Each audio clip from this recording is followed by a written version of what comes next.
This meeting is being recorded. आवाज आ रही है सर? हाँ जी, हाँ जी। अरिहंत सिद्धि उपाध्याय साधु सर्व अर्थ के प्रकाशी मंगली के उपकारी है। तेने को स्वरूप जान राखते भाई जो भक्ति काय को न माए इस स्तुति को उचारी है। धन्य धन्य तुम्हें ही से काज सब आज भाई कर जोरी बारंबार वंदना हमारी है। मंगल कल्याणक सुख ऐसा हम चाहते हैं। ओ मेरी ऐसी दशा जैसी तुम उधारी है। ओ मेरी ऐसी दशा जैसी।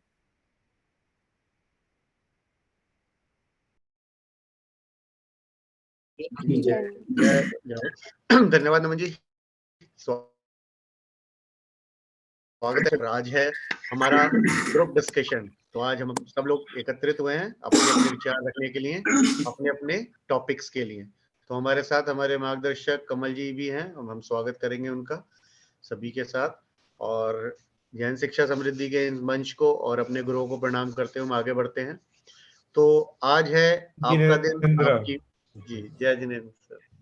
जी कमल जी, हम चाहते हैं ये शुरुआत करने से पहले आप मार्गदर्शन अवश्य करें सभी का इस कार्यक्रम के लिए।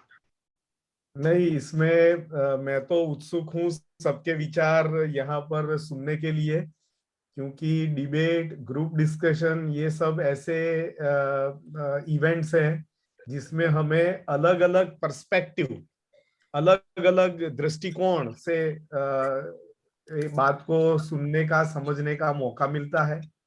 और हमारे जो प्रभावी शिक्षक हैं यहाँ पर जुड़े हुए, इनके लिए ये एक अपॉर्चुनिटी है।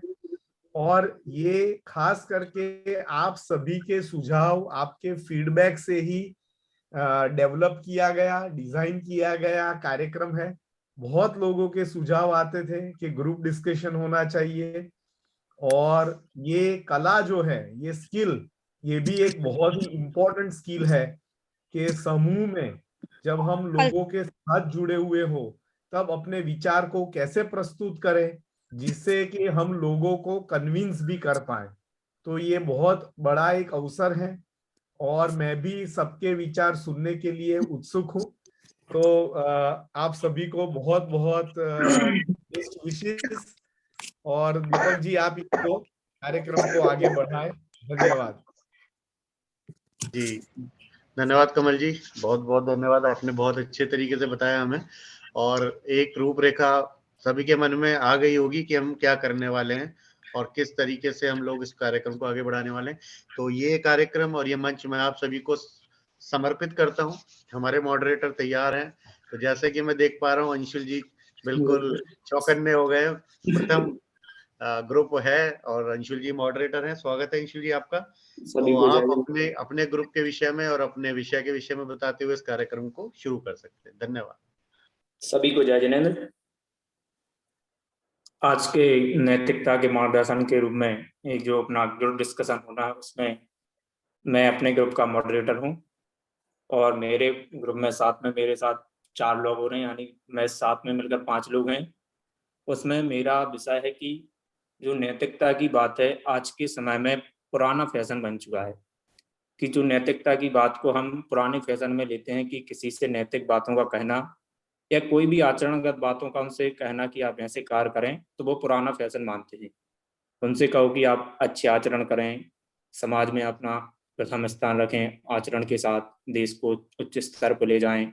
तो किसी को भी आचरण के अंतर्गत बातों को कहने के लिए उसमें वो कहते हैं कि पुराना ढंगोसला है, जैसे हम कहते हैं कि पुराना ढंगोसला, कि पुरानी रीति पर आप तो चलते जा रहे हैं। तो हम कहते हैं कि पुरानी रीति पर हमें नहीं चलना। वो कहते हैं हम पुरानी रीति पर चलेंगे तो हमारे देश का विकास तो हो ही नहीं सकेगा। हम उनसे कहें कि आप पुरानी रीति की पुराने रिवाज से आप कृषि करें या कोई भी क्षेत्र में, तो वो कहते हैं कि हम पुराने क्षेत्रों के हिसाब से कार्य करते रहेंगे तो हम आगे नहीं बढ़ेंगे। तो इस प्रकार से हमारे आज का जो विषय है वह पुरानी बातों को हम क्या मानते हैं, एक फैशन बन चुका है।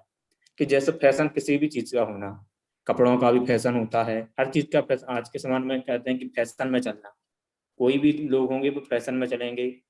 जैसे मैं आज ही एक वैज्ञानिक के रूप में पढ़ रहा था, तो वो बता रहे थे कि आपका जो एक जोड़ी कपड़ा है उससे अगर आप एक जोड़ी पुराने कपड़े को खरीद करके उसको रिसाइकल किया जाए, उससे 270 करोड़ रुपए की बचत होगी। यानी एक कपड़े से आपके लिए इतना प्रॉफिट है कि पुराना कपड़ा ही रिसाइकल होना चाहिए, और वो हमारे देश में होता नहीं, कहीं भी नहीं होता। तो कहते हैं कि इस प्रकार से नैतिक चीजों का बताना वो पुराना फैशन बन चुका है। तो इस प्रकार से नैतिकता की बातें अब हमारे जो हमारे साथीगण हैं वो भी साथ में रखेंगे। तो मैं अपने साथीगण में से सबसे पहले बुलाना चाहता हूँ जैंसी जैन बक्सवाहा। वो अपनी नैतिकता के ऊपर फैशनगत जो बातें हैं, पुराने ढोसलेगत बातें हैं, जो उनको रखेंगी जैंसी जैन बक्सवाहा। जय जैन सर। जय जैन सर। मेरा आज का टॉपिक है की बात करना आज के समय में किस तरह से ओल्ड फैशन बन चुका है, यानी कि पुराना होता जा रहा है। तो सबसे पहले तो नैतिकता की बात करें तो हम पिछले कुछ सप्ताह से हम नैतिकता के बारे में थे कि नैतिकता का अर्थ क्या होता है। और अब समय में अगर देखा जाए तो पिछले समय में आज की नैतिकता को बहुत अधिक महत्व दिया जाता था, लेकिन जो जो समय बीतता जा रहा है, यानी कि आज के समय में बहुत यह महत्व समाप्त होता जा रहा है।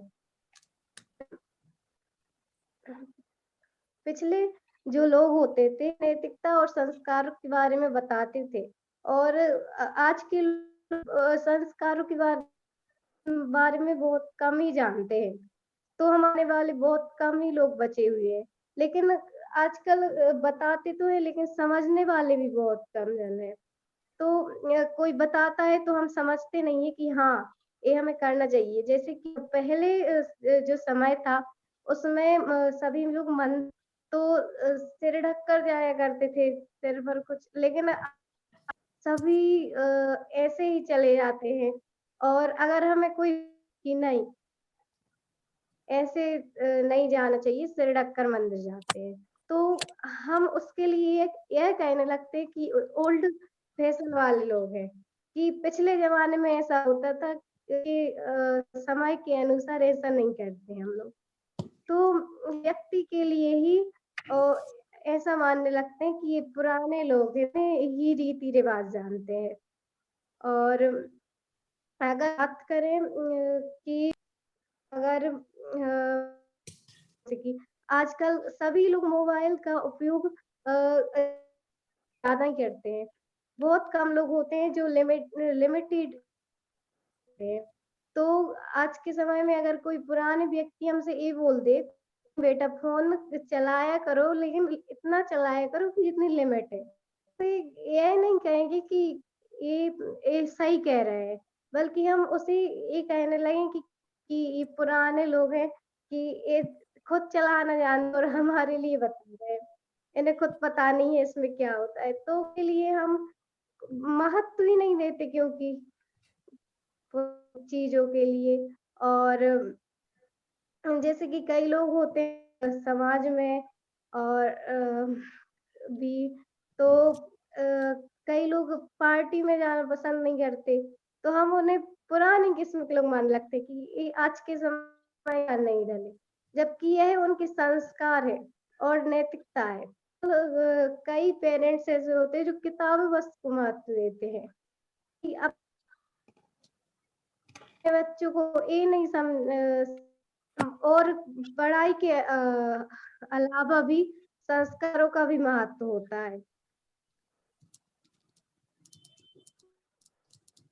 सभी लोग अपने बच्चों हाँ इसमें भी, और पाठशाला में कुछ ऐसी चीज सिखाई जाती स्कूल में नहीं सिखाई जाती। तो इस तरह से आज के जमाने में खत्म होती जा रही है। धन्यवाद। तभी जैंसी जैन ने बताया कि नैतिकता के बारे में किस प्रकार से सभी लोग उनके उत्साहवर्धन के लिए तालियां बजाएं, क्योंकि हमें सभी का उत्साहवर्धन करना है। क्योंकि हम बिना उत्साहवर्धन के रहेंगे तो वैसे ही हमारे अभी ग्रुप में कम लोग जुड़े हैं और आए नहीं हैं, और हम इनका उत्साहवर्धन नहीं करेंगे तो आगे से भी नहीं आएंगे। सभी लोग उत्साहवर्धन के लिए तालियां बजाएं। तो जैंसी जैन ने बताया कि नैतिकता के लिए पुरान विचारगत बातों के लिए उन्होंने पार्टी के बारे में ही बात की, और भी संस्कारों के बारे में बात की। अब आगे मैं अपने ग्रुप डिस्कस में से बुलाना चाहता हूँ ऋचा जैन रामटोरिया। ऋचा जैन रामटोरिया। सभी को मेरा जय जिनेन्द्र। और आज का हमारा टॉपिक है कि नैतिकता के बारे में बात करना ओल्ड फैशन हो चुका है, जो कि पूरी तरह से लगभग हो ही गया है। क्योंकि किसी व्यक्ति से बोलो कि जैसे कि आप कृषि को ही ले लो, उसमें सभी पहले किसान होते थे, वो पहले खाद बनाते थे और फिर डालते थे, लेकिन अब बनी बनाई खाद खरीद कर डालते हैं। और जो कटाई होती थी पहले सभी किसान अपने हाथों द्वारा करते थे, लेकिन अब वो मशीनों से कटाई होने लगी है। और अब सारी फैमिली थोड़ा ना साथ में रहते हैं, सभी के पास घर पे किसी के यहाँ पे दादा दादी अलग रहते हैं, तो उन लोगों में भी नैतिकता संस्कार कुछ कम पड़ ही जाते हैं। और जिन कहाँ पे रहते तो उनके मम्मी पापा बोलते हैं कि दादा दादी के पास मत बैठो, वो लैंग्वेज खराब कर देंगे, पुरानी ओल्ड फैशन की बातें करते हैं, तो उनसे बच्चों को दूर रखते हैं। और फिर आजकल तो किसी किसी के पेरेंट्स है जो दोनों जॉब करते हैं, तो बच्चों को टाइम भी नहीं दे पाते, और बच्चे अपने स्कूल कोचिंग से आए और अपने मोबाइल में जुड़ गए, जो वर्क किया तो किया, नहीं किया तो फिर बाद में देख लेंगे। और नैतिकता तो बिल्कुल रह ही नहीं गई है। जैसे कि किसी को आजकल सभी को नया चाहिए, किसी को भी ओल्ड फैशन का कुछ रहता ही नहीं है कि थोड़ा कुछ भी पहन ले, सूट सलवार ही कोई पहन ले तो बोलते हैं ये तो ओल्ड हो चुके, हम नहीं पहनते। तो नैतिकता कुछ बिल्कुल आज के समय में नैतिकता बिल्कुल 1% ही रह चुकी है, बिल्कुल नैतिकता ही नहीं, ना कोई सीखना चाहता है। संस्कार सभी मोबाइलों में, मोबाइलों का उपयोग होने लगा है, तो कोई भी व्यक्ति अब बात नहीं करता, ना फैमिली में कोई साथ में बैठते हैं, ना वे साथ बैठ कर खाना खाते हैं। बस जिसको जब टाइम मिला तो अपना टाइम से आए, वो भी साथ में मोबाइल लेके आए, तो उसी में खाना खाते रहे और बात कर मोबाइल चलाते रहे, तो बिल्कुल उसमें टाइम ही नहीं मिलता कि कोई किससे बात करे या ना करे। आए, खाना खाया, मोबाइल चलाया और चले गए, 10-5 मिनट को आते हैं, बस चले जाते हैं, ना किसी से बात करनी ना कुछ। और सभी लोग नई चीजें चाहते हैं, जैसे कोई भी हो तो एकजुट, अगर कपड़े भी हो तो एक बार पहन ले तो उसको दोबारा कोई नहीं पहनता कि हमें नहीं पहनने हैं, साइड में रख देते कि आप तो ये पुराने हो चुके हैं, किसी को दे दो या फिर अलग कर दो। और पहले के लोग ये रहते थे कि जो कपड़े खरीदे तो उनको बिल्कुल पूर्ण रूप से उपयोग कर लेते थे, उनका चलाते थे और पहन लेते थे। लेकिन अब तो कोई भी नहीं पहनता, चाहे छोटा बच्चा हो और या कोई भी आदी हो गए सभी कि न्यू कपड़े चाहिए, न्यू फोन चाहिए, और फोन के साथ भी ईयरफोन चाहिए, कुछ भी हेडफोन चाहिए, न्यू न्यू चीजें, फैशन की चीजें चाहिए, पुरानी चीजें है ही नहीं कि अगर किसी के मम्मी पापा ने मना कर दिया तो बिल्कुल जिद करके ले ही लेते हैं। पहले के बच्चे तो थोड़े शांत होते थे कि हाँ अब नहीं चाहिए, मना कर दिया, बड़ों ने किया है तो कुछ सोच समझ के मना किया होगा। लेकिन आज के बच्चे तो मेरे दोस्त के पास है तो मुझे भी चाहिए, कैसे भी दिलाओ लेकिन मुझे चाहिए है, बिल्कुल। और दादा दादी अगर मना करे तो उनसे बोल देते हैं आप क्या जानो, आप तो पुराने जमाने के हो, तो आप कुछ नहीं जानते, आप बैठो साइड में अपना रेडियो सुनो या टीवी देखो, हमें यही चाहिए। नैतिकता बिल्कुल 1% रह गई है। और ओल्ड फैशन, अगर किसी से कुछ बात बोलो, धर्म में ही ले लो कि आप मंदिर डेली जाया करो, या कहीं जाते हो तो छान कर पानी पिया करो, या फिर अभी तो बैठ के पानी पिया करो, सभी लोग आते खड़े होते और पानी पी के चले जाते।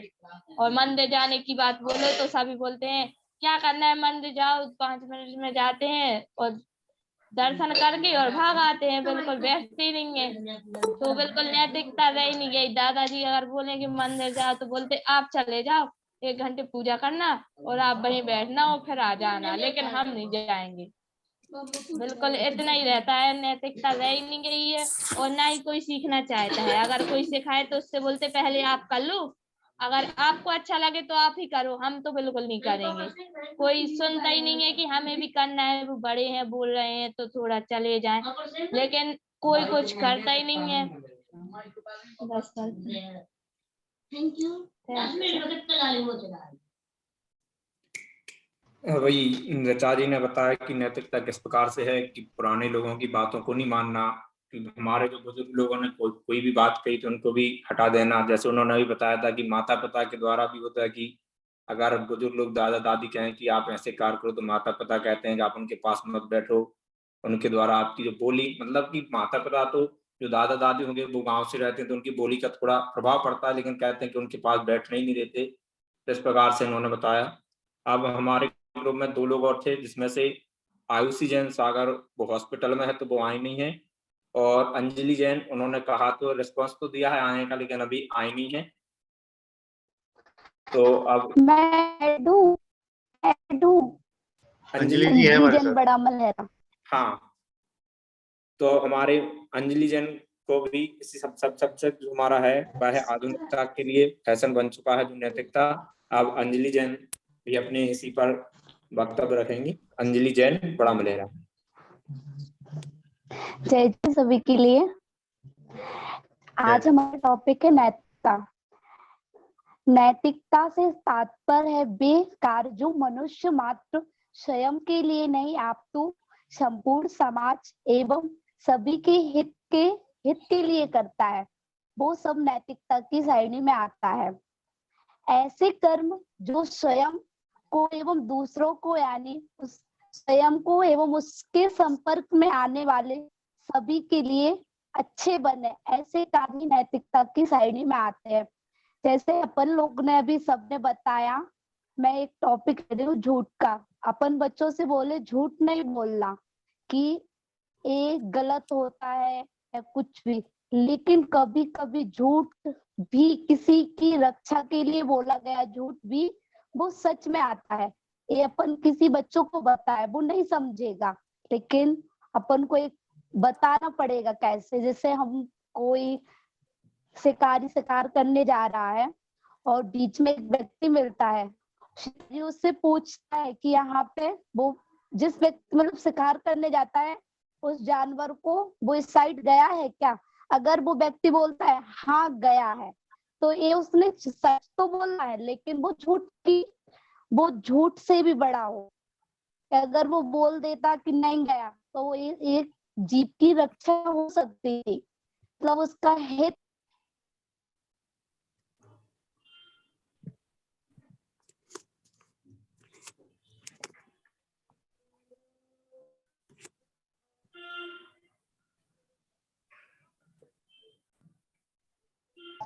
हेलो, हाँ, आपकी आवाज नहीं आ रही है। आवाज आ रही है ना? हाँ, आ गई।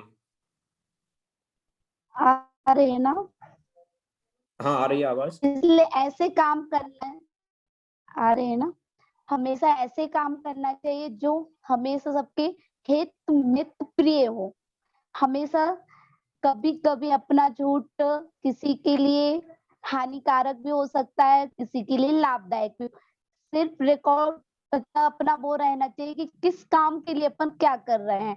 सलाह हमेशा ये देनी चाहिए सभी के लिए, अपना जो भी काम करो 100% दे के करो, कहाँ पे क्या बोलना है क्या करना है।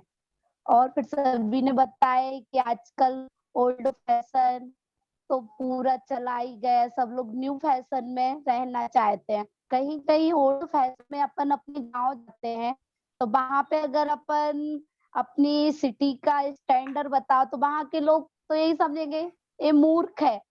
जहां पे जैसा जाओ वहां पे वैसा करो, लेकिन आजकल कोई करता ही नहीं है, सब लोग अपने अपने हिसाब से ही करते हैं।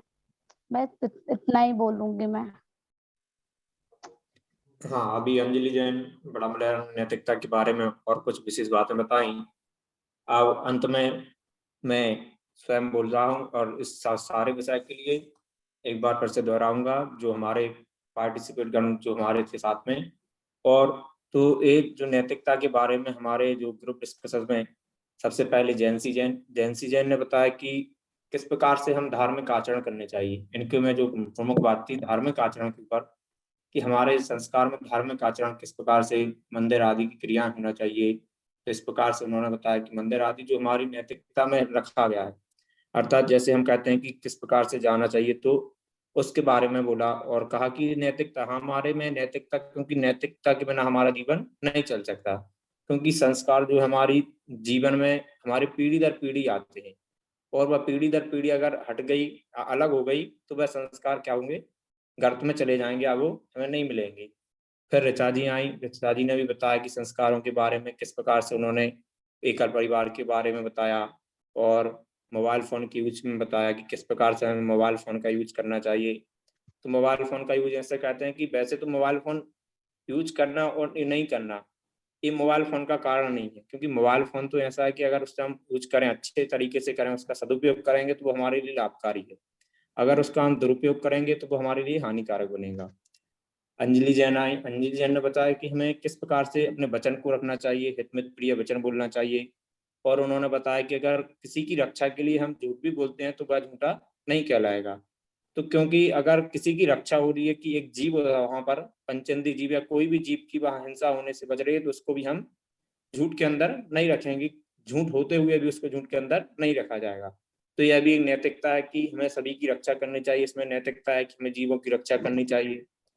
और फिर नैतिकता के अंदर जो हमारा फैशन है कि जैसे हम पढ़ते हैं कि हमें कौन कौन से कार्य करने चाहिए, हम किसी संप्रदाय वाले व्यक्ति से भी कहें, अन्य संप्रदाय वाले कि आपको ऐसे नहीं करने चाहिए, तो वो कहते हैं कि हमारे लिए कोई मान्य नहीं है। हम जैसे उनसे कहें कि आप ऐसे कार्य करो, आप छान कर जल पियो, आप देख कर चलें, आप मन से अच्छे विचार करें, तो वो कहते हैं नहीं। तो ऐसे ही एक श्लोक आता है मनुस्मृति में, मनुस्मृति में आचार्य मनु लिखते हैं कि दृष्टिपूतम निषेध पादम, वस्त्रपूतम जलम पिबेद, सत्यपूतम बदेत वाचम, मनःपूतम समाचरेत। कि दृष्टिपूतम निषेध पादम, कि दृष्टि से देखकर, निषेध अर्थात पैर को हमें रखना चाहिए, देखकर रखना चाहिए। ये कहते हैं कौन में, मनुस्मृति, जो किस संप्रदाय का है, हिंदू संप्रदाय के लोगों के लिए मनुस्मृति आचार्य मनु, वो कहते हैं कि दृष्टिपूतम, कि हमें देखकर पैर रखने चाहिए। फिर कहते हैं वस्त्रपूतम जलम पिबेत, वस्त्रों से, शुद्ध वस्त्रों से, कैसे वस्त्रों से, शुद्ध वस्त्र से छना हुआ जल पीना चाहिए। फिर कहते हैं सत्यपूतम बदेत वाजम, कि सत्य से पवित्र, पूतम जहां जहां आता है पवित्र, की सत्य से पवित्र वचन बोलने चाहिए। और मनःपूतम समाचरेत, मन से पवित्र आचरण करने चाहिए। ये क्या है, नैतिकता है। अगर हम इस नैतिकता को किसी के सामने रखते हैं तो वो कहते हैं ऐसा नहीं होगा।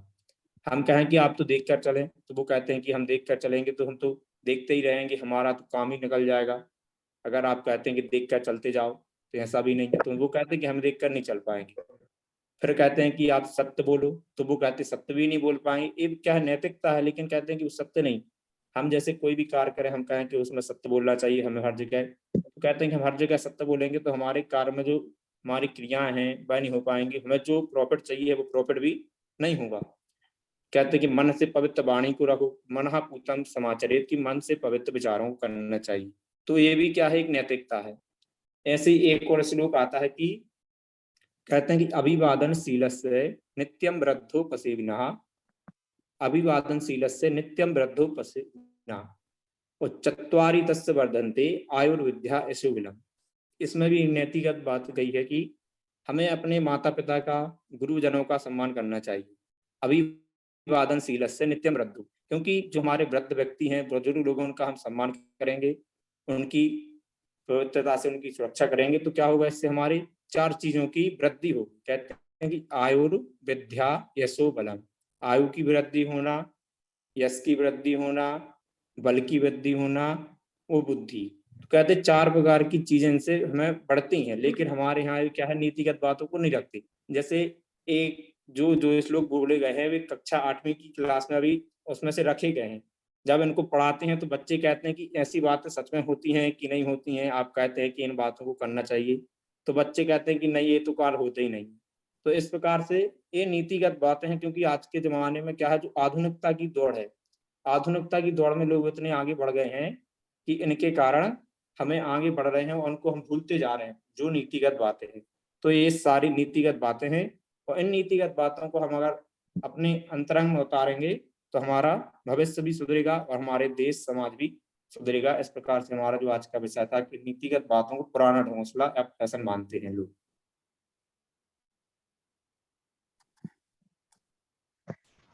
जी, बहुत बहुत धन्यवाद आपका अंशुल जी, आपने बहुत अच्छे तरीके से समरी बनाई और बहुत अच्छे तरीके से बताया। हम इस विषय में बात करेंगे सभी से, तब तक हम सभी को बधाई देते हैं और सभी के लिए क्लैपिंग करते हैं, जैंसी जी के लिए, अंजलि जी के लिए, ऋचा जी के लिए और आपके लिए, और बहुत अच्छे तरीके से आप सभी ने प्रस्तुति की।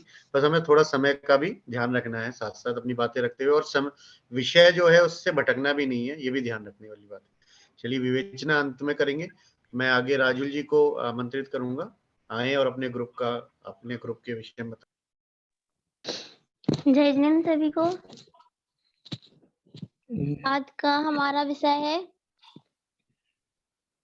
क्या आज का एजुकेशन सिर्फ मार्क्स और करियर ओरिएंटेड हो गया है? शिक्षा के बारे में है हमारा विषय। तो शिक्षा ज्ञान, उचित आचरण, तकनीकी दक्षता, विद्या आदि को प्राप्त करने की प्रक्रिया है जो सीखो और सिखाओ पर आधारित होती है। हम अपने जो शिक्षा है, जैसे आज का टाइम नंबर पर चल रहा है, जिसके जितने ज्यादा नंबर उसको प्राथमिकता दी जाती है, मेरिट के आधार पर ही हम सबको जज करते हैं। पर ऐसा नहीं है, हम अपने सामने कई सारे उदाहरण देखते हैं जो कि जरूरी नहीं है कि नंबर ही सबके आए और उन्हीं की पहचान हो। बाकी जैसे हम जानते हैं विवेकानंद जी, स्वामी विवेकानंद जी को, उनके पास कोई सर्टिफिकेट नहीं था, कोई नंबर का सर्टिफिकेट नहीं था, फिर भी आज दुनिया जानती है और हम जानते हैं उनको, उनके गुणों को, उनके विचारों को जानते हैं। पूरी दुनिया और हम सभी उनका अनुसरण करते हैं। इसी तरह जरूरी नहीं है कि कोई इंसान जिसके नंबर आए अच्छे वही आगे बढ़े, बल्कि वो इंसान जिसके विचार अच्छे हैं, शिक्षा पर आधारित, नैतिकता पर आधारित, वो इंसान आगे बढ़ सकता है। हम अपने ग्रुप से मैंसी जी को बुलाना चाहते हैं, वो अपने विचार रखेंगी। जय जिनेंद्र सभी को। आज शिक्षा के बारे में, प्राथमिक शिक्षा के बारे में बताती हूँ।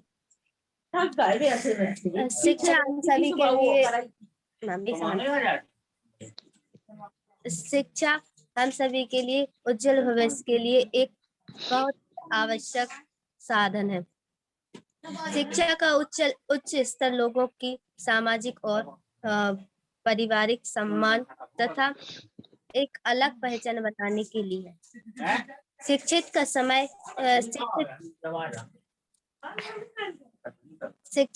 सभी के लिए सामाजिक और व्यक्तिगत रूप से बहुत महत्वपूर्ण समय होता है।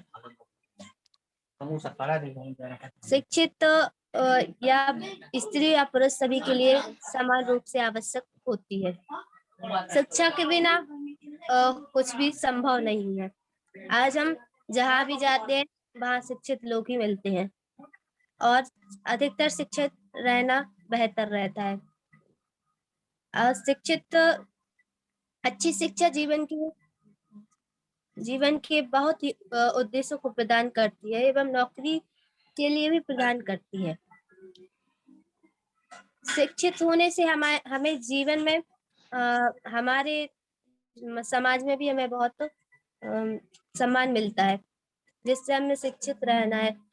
नारी शिक्षा के बारे में बता रही हूँ। अब नारी बेटी बचाओ बेटी पढ़ाओ आधारित तो सभी हो चुके हैं। अब ऐसा चल नहीं रहा है, लेकिन अब मैं इसके बारे में बता रही हूँ। महिलाओं के लिए अधिकारों की रक्षा में शिक्षा सबसे महत्वपूर्ण भूमिका निभाती है। शिक्षा महिलाओं को जीवन के मार्ग को चुनने का अधिकार देने का पहला कदम है। एक शिक्षित महिला में कौशल सूचना प्रतिभा एवं आत्मविश्वास होता है, जो उसे एक बेहतर माँ, कर्मचारी एवं देश के निवासी बना सकती है।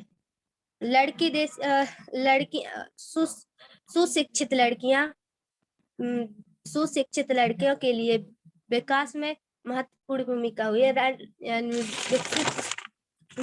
शिक्षित महिला अपने विश्व को भविष्य में सही आकार देने में अधिकार सक्षम होती है। सर्वेक्षण के अनुसार नैन्सी जी, आपको बीच में रोक रहे हैं। हमारा शीर्षक है, क्या शीर्षक है हमारा? हमारा एजुकेशन सिर्फ मार्क्स और करियर ओरिएंटेड हो गया है। हाँ, तो हम क्या बताने वाले हैं यहाँ पर? क्या हम उसके पक्ष में हैं, विपक्ष में हैं? सिर्फ हम शिक्षा के बारे में ही बता रहे हैं, हमें उस विषय को भी टच करना है ना, हाँ। कि वो क्या करियर सिर्फ सर वो हमारा मार्क्स से कनेक्ट हो रहा है या करियर से कनेक्ट हो रहा है, कैसे होता है ना। आज शिक्षित प्राथमिकता के बारे में सर बता रहे हैं। उसमें हमें बताना है कि क्या आजकल का जो एजुकेशन है सिर्फ नंबर पर आधारित है, केवल करियर पर, मतलब जो हमें अपना गोल है केवल उसको पाने के लिए ही है, या फिर हमें जीवन में भी काम आ सकता है आज का एजुकेशन। यस, जी बिल्कुल। हाँ, आजकल की शिक्षित ऐसी है कि जो अपना माइंड को यूज नहीं करती है, गूगल पे जाके ही अपने नेट के द्वारा ही सर्च करती है। आज आज अभी ऐसा चल रहा है कि कोरोना काल में कि जो हम अब पढ़ाई कर रहे हैं उसका कोई मायने नहीं हो रहा है, सिर्फ लिख के पेपर दे रहे हैं, जिससे हमारा दिमाग है ना जो यूज नहीं हो पा रहा है, सब आजकल मोबाइल से ही करते हैं। और पहले जो सामान्य ज्ञान जीके वगैरह पढ़ के अपना वो कर ले, आप वो शिक्षित हो जाते थे। आजकल ऐसा नहीं हो रहा है। हाँ, आजकल मोबाइल के द्वारा ही सब लोग शिक्षित होते हैं। तो किसी भी चीज की जो भी हमें चाहिए पढ़ाई के मामले में या कुछ भी घरेलू सामान या कुछ भी, वो मोबाइल पे देख के और सर्च करते हैं। ये नहीं कि हम अपना दिमाग लगाएं। आजकल पढ़ाई में जो भी देखना है कि आज हमें ये टॉपिक आया है, इस टॉपिक में हमने क्या सीखना है, इस टॉपिक में माइंड का यूज नहीं करते, वही जाकर गूगल में सर्च करते हैं और लिख के भेज देते हैं। इसी के कारण आज हम बोल नहीं सक बोल भी नहीं पाते हैं कुछ भी, कि हम क्या बोल रहे हैं, या कुछ बोल भी नहीं पाते और किसी से बात करने में डर लगता है, सिर्फ मोबाइल की वजह से। एक हमें जितना ही अच्छा मोबाइल हमें आज, उतना ही पढ़ाई के मामले वो अच्छा है और वैसे ही खराब है। तो आज हमें शिक्षित प्राथमिकता आज के जमाने में बहुत कम होती जा रही है।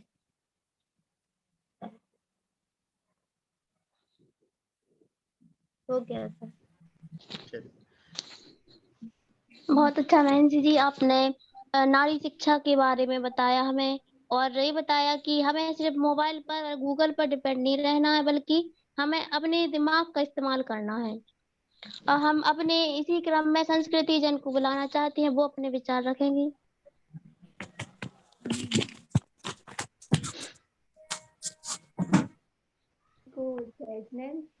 आज मेरा विषय है कि क्या हमारा एजुकेशन सिस्टम मार्क्स आधारित और करियर ओरिएंटेड हो गया है।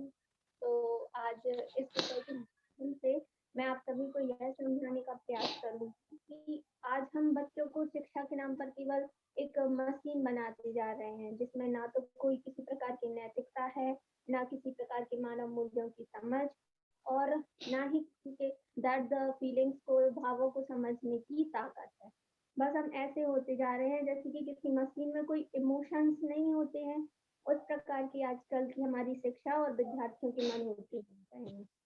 और यह केवल इसलिए हो रहा है क्योंकि आज हमारा एजुकेशन सिर्फ अंकों को महत्वता देता है, ना कि व्यवहार और नैतिकता को। मैं अपनी बात कुछ पॉइंट्स के माध्यम से रखूंगी, क्योंकि समय की सीमा है, इसके पॉइंट्स के माध्यम से ही बोलूंगी कि आजकल हम बच्चों को छोटे से ही प्रथम आने के लिए प्रेरित करते हैं, ना कि उनमें अपने गुणों को विकास करने, मानव मूल्यों को बढ़ाने, नैतिकता सीखने।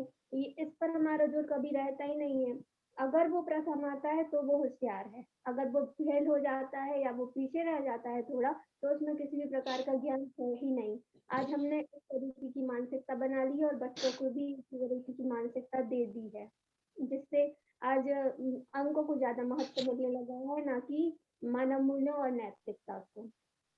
हमारे पेरेंट्स, हम बच्चे घर पर आते हैं तो पेरेंट्स कभी ये नहीं पूछते कि आपने सीखा क्या है आज। वो हमेशा ये पूछते हैं कि आपके पेपर में आना क्या क्या है। अब हम बच्चों को कभी भी उनके व्यवहार के लिए, उनके अच्छे गुणों के लिए, उनके मानव मूल्यों के लिए कभी भी पुरस्कार नहीं देते। अगर वो प्रथम आते हैं तो उन्हें हर वक्त पुरस्कार दिए जाते हैं, प्रोत्साहन दिया जाता है, लेकिन अगर वो पीछे है तो उसे पीछे ही रखेंगे। कभी भी उसे इतना प्रोत्साहन ही नहीं है कि हाँ हो जाएगा आपसे, कभी नहीं। आज की शिक्षा हमारी कुछ इस तरीके की हो गई है। और पूर्व IPS हमारी शिक्षा 4 प्रकार की होती है, एक पर्सनल, प्रोफेशनल, एक वैल्यू बेस्ड और सोशल। आज हमारी शिक्षा लेकिन हो गई है प्रोफेशनल, जिसमें सिर्फ और सिर्फ जो कि जॉब ओरिएंटेड है, जिसका सिर्फ एक ही लक्ष्य है कि ताकि उनमें नैतिकता, व्यवहार, समाज को विकसित कैसे करें, इस पर कोई जोर नहीं है। आज हमें आवश्यकता है कि हम चारों चीजों के मिश्रण से बनी शिक्षा को ग्रहण करें। और अंत में बस इतना ही कहना चाहूंगी कि आज के एजुकेशन सिस्टम को लेकर कुछ चंद लाइनें याद आती हैं कि यदि शिक्षा का उद्देश्य केवल नौकरी पाना रहा तो हमारे देश में केवल नौकर पैदा होंगी, मालिक ही नहीं। धन्यवाद। बहुत अच्छा संस्कृति जी, आपने बहुत अच्छे से बताया आज की शिक्षा कैसी होनी चाहिए। तो ये है बताया है। आप सब खान सर को तो जानते ही होंगे, कुछ ही दिनों में हम सबके बहुत चहेते हो गए हैं। उन्होंने अपने एक इंटरव्यू में बताया था कि उन वीडियोज पर कमेंट करते हैं लोग कि सर हम ना तो किसी कॉम्पिटिटिव एग्जाम की तैयारी कर रहे हैं और ना ही हमें किसी एग्जाम से मतलब है, पर फिर भी हम पढ़ रहे हैं, आपकी वीडियो देखते हैं क्योंकि हम खुद को बदलना चाहते हैं। तो ये बहुत अच्छी बात है कि लोगों की सोच बदल रही है कि केवल नंबर या सर्टिफिकेट के आधार पर वो खुद को साबित नहीं करना चाहते, बल्कि खुद पढ़ना चाहते हैं, अपनी सोच बदलना चाहते हैं, अपने बच्चों को बदलना चाहते हैं। और ऐसे ही अगर देश के लोगों की सोच बदलेगी तो जरूर देश में बहुत जल्दी ये जो प्रथा चल रही है नंबर की, ये बहुत जल्दी खत्म हो जाएगी। और जैसे हमने अभी कहा था कि स्वामी विवेकानंद जी के बारे में बताया था कि वो उन्होंने अपने विचारों के द्वारा दुनिया को जीता है। ऐसे ही अगर हम, ऐसा नहीं है कि नंबर गलत है, नंबर लाना गलत है या नंबर को प्राथमिकता देना गलत है, पर एक हद तक हर चीज सीमित रहनी चाहिए। बच्चों को हर चीज के उनके अंदर क्या गुण है उनको पहचान कर उनको उसके लिए प्रेरित करना चाहिए, ना कि केवल नंबर के पीछे तुम इसी सब्जेक्ट में नंबर क्यों नहीं अच्छे लाए, नंबर अच्छे लाओ, इसके लिए प्रेरित नहीं करना है। उनको उनके गुणों के आधार पर उनको प्रेरित करना है। इसी के साथ सर हम बस अपनी वाणी को विराम देते हैं। जय जिनेन्द्र।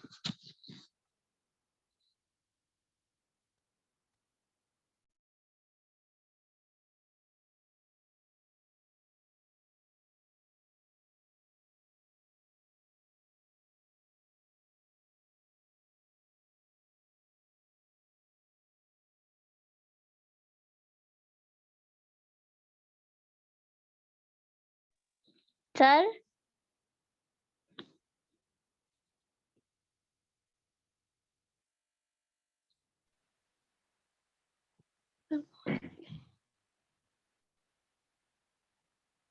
सर कहाँ चली गए? अरे कहीं नहीं जाएंगे, यही रहेंगे। आ रहे हैं अभी सर, भी कुछ कर रहे होंगे। अच्छा चलिए एक काम करते हैं, इसके बाद तीसरा वाला ग्रुप हमारा ही है शायद। हाँ हाँ तो हम शुरुआत करते हैं उसकी। हाँ देखिए, मेरा विषय है विद्यार्थी जीवन में शिक्षा के साथ मिलिट्री ट्रेनिंग भी अनिवार्य होनी चाहिए।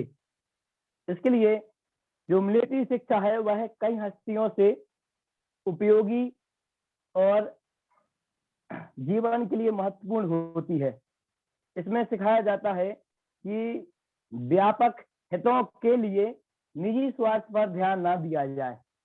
आपने देखा होगा बहुत से जो बॉर्डर पे सैनिक वगैरह रहते हैं, यदि वो अपने हित के लिए वहां सैनिक वहां जाए तो नहीं हो सकता। वह निजी स्वार्थ पर ध्यान नहीं देते हैं, इसका वह सेना में भर्ती होते हैं और बॉर्डर पर काम करते हैं। आज का विद्यार्थी है वह भविष्य का सामान्य और विशेष सभी प्रकार का नागरिक, नेता, प्रशासक आदि सभी कुछ हुआ करता है। जब हमारी नींव मजबूत होगी तभी तो उसके आगे हम कुछ कर पाएंगे। ऐसा तो कोई करता नहीं है कि नींव अच्छी मजबूत डाल ली उसके ऊपर झोपड़ी बना ले, ऐसा कोई भी नहीं करता है। यदि उसने नींव मजबूत बनाई है तो पक्का है वो महल बनाएगा। इसलिए यदि हम वो शिक्षा जो मिलिट्री वाली शिक्षा है यदि हम बचपन से ही उनको दे दें तो कितना अच्छा रहेगा। अनिवार्य मिलिट्री शिक्षा का अर्थ यह नहीं है कि उसे यह शिक्षा किसी पर आक्रमण करने के लिए या देश की सीमाओं का विस्तार करने के लिए लेनी चाहिए, बल्कि इसका अर्थ है अपने राष्ट्र की स्वतंत्रता और सीमाओं की रक्षा के लिए मिलिट्री शिक्षा ग्रहण करनी चाहिए। मिलिट्री का जीवन होता है जो वह बहुत ही कठिन होता है। उसे दी जाने वाली शिक्षा भी बहुत कठिन हुआ करती है। इसलिए विद्यार्थी को वर्तमान में या भविष्य में रहना सीखने के साथ साथ जीना या कठिनाइयों का सरलता के साथ सामना कैसे किया जाए वह भी सीख जाएगा। क्योंकि जो मिलिट्री होते हैं आपने देखा होगा, टीवी में देखा होगा, जब ट्रेनिंग होती है वो ट्रेनिंग बहुत ही कठिन होती है। बहुत ऊपर से कूदना, जंप करना पड़ता है, दौड़ना पड़ता है, जल्दी उठना पड़ता है, सभी कुछ करना पड़ता है। यदि हम बचपन से ही वो शिक्षा दे देंगे उन बच्चों को तो क्या होगा, जितनी भी मार्ग में कठिनाई आएंगी उनका वो सरलता से सामना कर लेंगे उसका। जैसे अभी हम हैं, हमसे कोई बोल दे 5 बजे उठ जाओ तो अरे जी 5 बजे नहीं 7 बजे भी नहीं उठे, थक जाते हैं काम करते करते, क्यों उठे। लेकिन जब हमें बचपन से ही हमें संस्कार मिलेंगे ऐसे जल्दी उठना है, सब कुछ काम करना है, तो हम पहले नंबर उठेंगे उसकी। तो इसी सबको बताने के लिए मैं बुलाना चाहता हूँ अपने ग्रुप से नमन जैन को, वो आए और अपने विषय के बारे में बताएं। नमन जैन कौन चलेगा? हाँ, सभी को सादर जय जिनेंद्र। आवाज आ रही है? इस शिक्षा जैन शिक्षा समृद्धि के मंच पे आप आज यह मुझे अवसर मिला है अपने एक बहुत ही सुंदर विषय के साथ कि विद्यार्थी जीवन में मिलिट्री ट्रेनिंग की आवश्यकता है क्या। तो देखें, जो विद्यार्थी जीवन है, जो छात्र जीवन है, वह संपूर्ण मानव जीवन की आधारशिला है। यदि हम जो आगे का मानव जीवन व्यतीत करेंगे तो यदि उसका आधार स्तंभ जो नींव है वो यदि हमारी पक्की हो जाए तो आगे का जितने भी हमें जीवन जीना है तो वह हम पूरी निर्भयता के साथ और बहुत ही अच्छे तरीके से वह व्यतीत कर सकते हैं। मैं 4 बिंदुओं के माध्यम से अपनी बात रखता हूं कि विद्यार्थी जीवन में कितनी आवश्यकता है मिलिट्री ट्रेनिंग की, आर्मी ट्रेनिंग की। तो पहला पॉइंट है देशभक्ति। देशभक्ति जो इस तरह से आर्मी वाले होते हैं, मिलिट्री वाले होते हैं, उनके अंदर देशभक्ति ऐसी कूट कूट के भर दी जाती है कि कुछ भी हो जाए हमें अपने देश के साथ गद्दारी नहीं करना है, हमारे देश के साथ देशद्रोह नहीं करना है, हमें एक बहुत अच्छे तरीके से अपने देश को एक उज्जवल, एक बहुत ऊंचाइयों पे शिखर पर ले जाना है। तो वह सब बातें बचपन से ही विद्यार्थी को बता दी जाएंगी तो वह कभी भी अपराध नहीं करेगा, वह कभी कोई गलत कार्य नहीं करेगा, अपने देश के साथ गद्दारी नहीं करेगा, भ्रष्टाचारी नहीं करेगा। ये सब बातें ऐसे बचपन से ही सिखा दी जाएंगी कि हमें देश के साथ एक जिसे कहते हैं भाईचारे के साथ रहना है। तो वैसे ही हर एक हिंदू, मुस्लिम, सिख, ईसाई जितने भी अपने वर्ण हैं, जो लोग हैं, उन सब में वो आपस में भाईचारे की भांति रहेगा। अब दूसरा बिंदु है अनुशासन। अनुशासन हम देखें मिलिट्री का जैसा अनुशासन होता है, आर्मी वालों का जैसा अनुशासन होता है, तो वैसा अनुशासन यदि विद्यार्थियों को हम सिखा दें, सुबह जल्दी उठना, अपना समय पे हर एक कार्य करना, अपना काम स्वयं करना, तो ये सब जो बातें हैं वह बातें हम विद्यार्थी को बचपन से ही सिखा देंगे, उसको पहले से ही बता देंगे तो वह अपने पैर पे खड़ा हो जाएगा, बचपन से सीख जाएगा कि हमें किस तरह से अपना जीवन आगे जीना है। दूसरा हो गया। तीसरा बिंदु है अपना निर्भयता। निर्भयता मतलब जिस तरह से मिलिट्री वाले होते हैं, आर्मी वाले, वह किसी से डरते नहीं है, वैसे ही डरने का मतलब ये नहीं है कि हमें किसी से लड़ना है, झगड़ना है, हमें अपराधियों का साथ नहीं देना है, भ्रष्टाचारी हैं उनका साथ नहीं देना है। तो वह किस तरह से उनसे नहीं डरना है, जो गलत कार्य करते उनसे नहीं डरना है, तो वह उनको सिखा दिया जाएगा तो निश्चित ही ये बहुत कारगर होगा। और चौथा मेरा बहुत ही इंपोर्टेंट जो महत्वपूर्ण बिंदु है वह है एक्टिव। एक्टिव क्या है? मानसिक और शारीरिक दोनों रूपों से विद्यार्थी को एक्टिव होना चाहिए।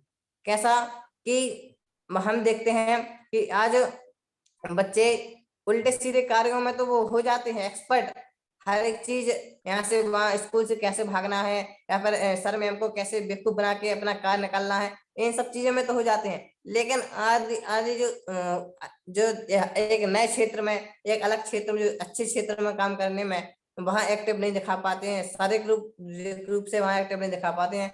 तो जिस तरह से मिलिट्री ट्रेनिंग में दोनों तरह से वह बिल्कुल जैसे कौए की भांति कहते हैं ना, वो काक चेष्टा को ध्यानम, ये गुण बताए विद्यार्थियों के, तो उस उन्हीं में तो एक एक्टिव टाइप का वो हो जाए। तो सैनिकों के जैसे सैनिक बंदूक लगाए बैठे रहते हैं, कोई आतंकवादी कहीं से भी ना आ जाए, तो वैसे ही एक्टिव एक होनी चाहिए विद्यार्थियों के जीवन में। तो इस तरह से मेरे 4 बिंदुओं के माध्यम से मैं अपनी बातें ही पूर्ण करता हूँ। सभी को सादर जय जिनेंद्र। बहुत ही सुंदर तरीके से आपने अपने विषय को प्रस्तुत किया है। इसके बाद जो नीति चंदेरिया हैं और विमल जैन हैं वो तो ग्रुप में नहीं आए हैं, लेकिन पूजा जैन रोहतक, इनका विषय पूरा कंप्लीट हो गया है। मेरी इनसे बात हो गई थी, लेकिन अभी लगभग 7 बजे तो बोल रही है कि मेरी मम्मी की अचानक तबीयत खराब हो गई है, तो वो डॉक्टर के पास हैं। अभी मैसेज आया मेरे पास कि सॉरी मैं नहीं आ सकती हूँ। मैंने कहा कोई बात नहीं, आपने अपने विषय को प्रस्तुत तो किया है, बस ग्रुप में सामने नहीं किया, मेरे सामने बोला, वही आपको सुंदर है। इसके बाद नमन जैन ने बताया कि तो क्या पूजा जी ने जो आपको बताया प्रस्तुत कर सकते हैं उनके भी आप पर? नहीं साहब, मैं बोल रही थी वो 2 या 3 पॉइंट बोलना है मुझे, तो शिक्षा देनी चाहिए उसमें। वो जब बॉर्डर पे अपनी मेहनत करते हैं तो अपनी बहुत कठिनता से करते हैं, तो बोले कि हम तो बोल देंगे उसमें, बस आप मुझे बुला लेना, एक बार ध्यान करा देना। तभी मैसेज आया उनका कि मैं भूल गई, समय देखना, बाकी मेरी मम्मी की तबीयत खराब है। मेरा कोई बात नहीं, चलिए कोई नहीं, आप प्रस्तुति कीजिए बहुत अच्छे तरीके से। हाँ सर। इसके बाद नमन जैन ने अभी बताया कि जो 4 बिंदुओं के माध्यम से उन्होंने बताया है, देशभक्ति, अनुशासन, निर्भयता और शारीरिक मानसिक रूप से एक्टिव। मिलिट्री ट्रेनिंग का मतलब उसमें ये नहीं है कि हम कोई युद्ध करने के लिए जा रहे हो तो सही बच्चों को युद्ध के लिए भेज दें, बल्कि इससे फायदा हमें ये होगा कि जो निष्ठावान युवाओं की एक फौज बन जाएगी, तो आवश्यकता पड़ने पर दुश्मन के विरुद्ध अजय चट्टान तो होगी ही, साथ में शांति के समय अनेक प्रकार के आतंकवाद, हिंसा, महामारी आदि को रोकने के लिए भी आर्थिक, सामाजिक, धार्मिक क्रांतियों को लाने में भी योगदान कर सकेंगे। इससे अनुशासन, सेवा, त्याग, बलिदान, निष्ठा जैसे महान गुणों को बढ़ावा भी मिलता जाएगा। और बचपन से ही हम मिलिट्री ट्रेनिंग करेंगे तो फायदा ये होगा कि हम कठिनाइयों का सामना सरल तरीके से कैसे करें वह सब पता चल जाएगा। अभी हमारे सामने थोड़ी सी कोई भी कठिनाई आ जाती है, हम डर के बैठ जाते हैं, भैया हम थक गए, अब तो आज हम बोल देते मम्मी आज मैं थक गया हूँ, आज तो मैं 2 घंटे ज्यादा सोऊंगा, मुझे जगाना मत। ऐसा जरूरत क्यों पड़ी हमें? यदि हम थोड़ी सी मेहनत कर लेते हैं, आप थक क्यों जाते हैं? लेकिन जो मिलिट्री वाले होते हैं उनको आप दिन रात 24 घंटे काम करते रहते हैं, फिर भी उनके चेहरे पर जरा भी झिझक नहीं रहती है। क्यों नहीं रहती है? क्योंकि जब उनकी ट्रेनिंग होती है उनको ये सब सिखाया जाता है कि हमें किस प्रकार से कठिनाइयों का सामना करना है, चाहे हमारे सामने कुछ भी आ जाए, हमें उन सब तरीकों का अपने सरल तरीके से सामना कैसे किया जाए, वह यदि मिलिट्री शिक्षा अनिवार्य हो जाएगी तो इन सब चीजों का विद्यार्थी बहुत ही सुंदर तरीके से उसको प्रस्तुत करेगा और अपने जीवन में उतारेगा। इसी मंगल भावना से अपनी वाणी को विराम। बहुत बढ़िया सचिन जी। तो हमें अपनी जो भी मेंबर्स हैं अवेलेबल या नहीं है उनके साथ मिलते हुए अपनी प्रस्तुति हमेशा करनी है, और आपने बहुत अच्छा प्रयास किया, उसके लिए आप बधाई के पात्र हैं। और नमन जी आप और सचिन जी, तो हम सभी को दोनों के लिए क्लैपिंग करनी चाहिए। और नमन जी आप इतना अच्छा बोलते हैं, आप हमेशा आया कीजिए वेबिनार्स में, अब कम समय निकाल पाते हैं। चलिए तो हम आगे हम बुलाना चाहेंगे रानी जी को। रानी जी आपका स्वागत है और आप आए अपने ग्रुप के साथ प्रस्तुति देने के लिए शुरुआत कर सकते हैं। अपने ग्रुप के विषय में बताइए और अपने जी। मेरे सभी को जय जिनेंद्र। राजुल जी बीच में बोलना चाहेंगे। राजुल जी और आपकी टीम ने बहुत अच्छा किया। हमारे यहाँ कुछ टेक्निकल ग्लिच हुआ था, हम ऑन नहीं कर पा रहे थे, तो इसलिए मैं मैसेज लिखा था कि आप शुरू कीजिए। तो राजुल जी और आपने भी सभी ने अच्छा बोला। हम विवेचना अंत में करेंगे सभी की, समय बचाते हुए चलते हैं सभी का। ये इंटरेस्टिंग चल रहा है, ये बातें बाद में कर सकते हैं जी। हाँ सर बोले हम। हाँ जी रानी जी शुरू कीजिए। पहले अपनी टीम के बारे में बताइए और शीर्षक, और फिर उसके बारे में सभी को मेरा जय जिनेन। मेरी टीम में 5 मेंबर है, मैं, सेतु, दीक्षा, प्रिया और सुप्रभा, जिनमें से सुप्रभा जी और दीक्षा जी यहाँ उपस्थित नहीं हुई है, सेतु और प्रिया जी हैं। मेरा विषय है कि क्या आने वाला युग भारत के युवाओं का है। तो हाँ, मतलब ये जो आप लोग ने मुझे टॉपिक दिया, सबसे पहले मैं आभार व्यक्त करना चाहूंगी। इतना अच्छा टॉपिक मिला कि मतलब इसके लिए बोलने के लिए इतने सारे शब्द हैं कि बता नहीं सकते हैं। तो क्या मेरा टॉपिक है, क्या आने वाला युग भारत के युवाओं का है। तो हाँ, हमारा युग जो आने वाला युग है वो भारत के युवाओं का ही युग है, क्योंकि जो युग है उसमें भारत के युवाओं का ही।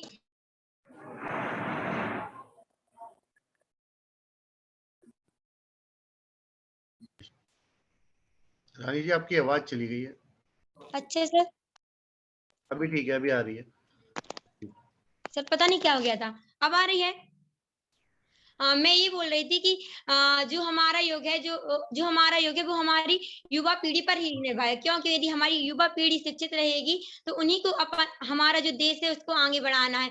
जैसे कि अभी जो कोरोना महामारी चल रही है, तो उसमें युवा पीढ़ी ने बढ़ चढ़ कर भाग लिया, चाहे वो किसी भी कास्ट की हो या धर्म से रिलेटेड। इससे महत्व नहीं पड़ता कि किस कास्ट के हैं। जो हमारी युवा पीढ़ी है, जो हमारे भारत देश की युवा पीढ़ी है, उनने यहाँ तक स्वास्थ्य संबंधी, शिक्षा संबंधी, राजनीतिक हर किसी कार्य के लिए अपना योगदान दिया है। जो हमारी युवा पीढ़ी है वो ना केवल युवाओं के लिए, साथ ही जो गर्ल्स है, मतलब गर्ल्स हो चाहे बॉयज हो, पहले के समय में जो हमारे पुराने रीति रिवाज थे उसमें भेदभाव होता था कि गर्ल्स को, मतलब लड़कियों के लिए शिक्षा नहीं दी जाती थी, उनके लिए आगे नहीं बढ़ाया जाता। लेकिन जो आज की युवा पीढ़ी है उनकी सोच बदल गई है और उस सोच को लेकर वो चल रहे हैं, और साथ ही हर प्रकार के कार्यों के लिए, चाहे वो यहाँ तक कि संगीत के क्षेत्र में हो, डांस के क्षेत्र में हो, किसी भी कार्य के लिए पीछे नहीं हटते हैं। लड़के लड़कियों में मतभेद नहीं रह गया आजकल की युवा पीढ़ी में, और जो आगे वाला युग है उसमें भी युवा पीढ़ी का ही योगदान रहना है। अब मैं ये बताना चाह रही हूँ कि जो हमारी युवा पीढ़ी है वो तो अभी जैसे हम लोग की एज है 20-21 साल, हम ही लोग हैं युवा पीढ़ी, लेकिन जो आने वाला है युग है उसकी पीढ़ी कौन रहेगी, हमारी बाल अवस्था की रहेगी। जो आजकल क्या चल रहा है, जैसे कि 2-3 साल हो गए हैं कोरोना के कारण से जो हमारी बाल अवस्था के जो बच्चे हैं, जो हमारे आगे का भविष्य है, जो हमारे आगे की युवा पीढ़ी बनने वाले हैं, उनके लिए हमारा कर्तव्य है कि हम अपनी उन बाल अवस्था के बच्चों के लिए शिक्षा का ज्ञान दें, जो कि अभी उनके लिए बिल्कुल प्राप्त नहीं हो रही है। हमारा कर्तव्य है कि हमें अपने आगे की युवा पीढ़ी है, जो हमारा भारत है, हमारी युवा पीढ़ी पर निर्भर है, हमें उसके लिए ज्ञान देना है, उन्हें नॉलेज देना है कि हमें कैसे आगे बढ़ना है, कैसे पढ़ाना है। 2 साल से अब बच्चों के लिए शिक्षा का ज्ञान बिल्कुल मतलब प्रॉपर तरीके से नहीं मिल पा रहा है। क्योंकि स्कूल भी नहीं लग रहे हैं, मोबाइल से पढ़ाई हो रही है। साथ ही ये बात भी हो गई है कि जो पढ़ाई के लिए तो सभी लोग आगे बढ़ रहे हैं कि पढ़ाई कराना है, हमें ऑनलाइन स्टडी होनी है, लेकिन माता पिता का, सबसे पहले शिक्षक का कर्तव्य है कि वो बच्चों को प्रॉपर तरीके से देखें कि बच्चे सही तरीके से पढ़ाई कर रहे हैं। नहीं, मोबाइल में आजकल ऐसी वीडियोस भी आती हैं और बच्चे पढ़ाई करते करते मम्मी पापा को भी बता देते हैं हम पढ़ाई कर रहे हैं, लेकिन वो पढ़ाई ना करते हुए गेम खेल रहे हैं, चैटिंग कर रहे हैं फ्रेंड्स से। तो ये नहीं होना चाहिए। क्योंकि हमारी जो आने वाला भविष्य है हमारे भारत का, वो हमारे बाल अवस्था की, मतलब जो अभी की जनरेशन है उन पर निर्भर है।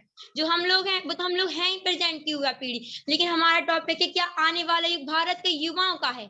हाँ, हमारे युवाओं का ही है, लेकिन अब इस युवा पीढ़ी को आगे बढ़ाने का कर्तव्य हमारा हो गया है कि हमें कैसे बढ़ाना है, किस प्रकार उन्हें शिक्षा देनी है, ये हमारा कर्तव्य हो गया है।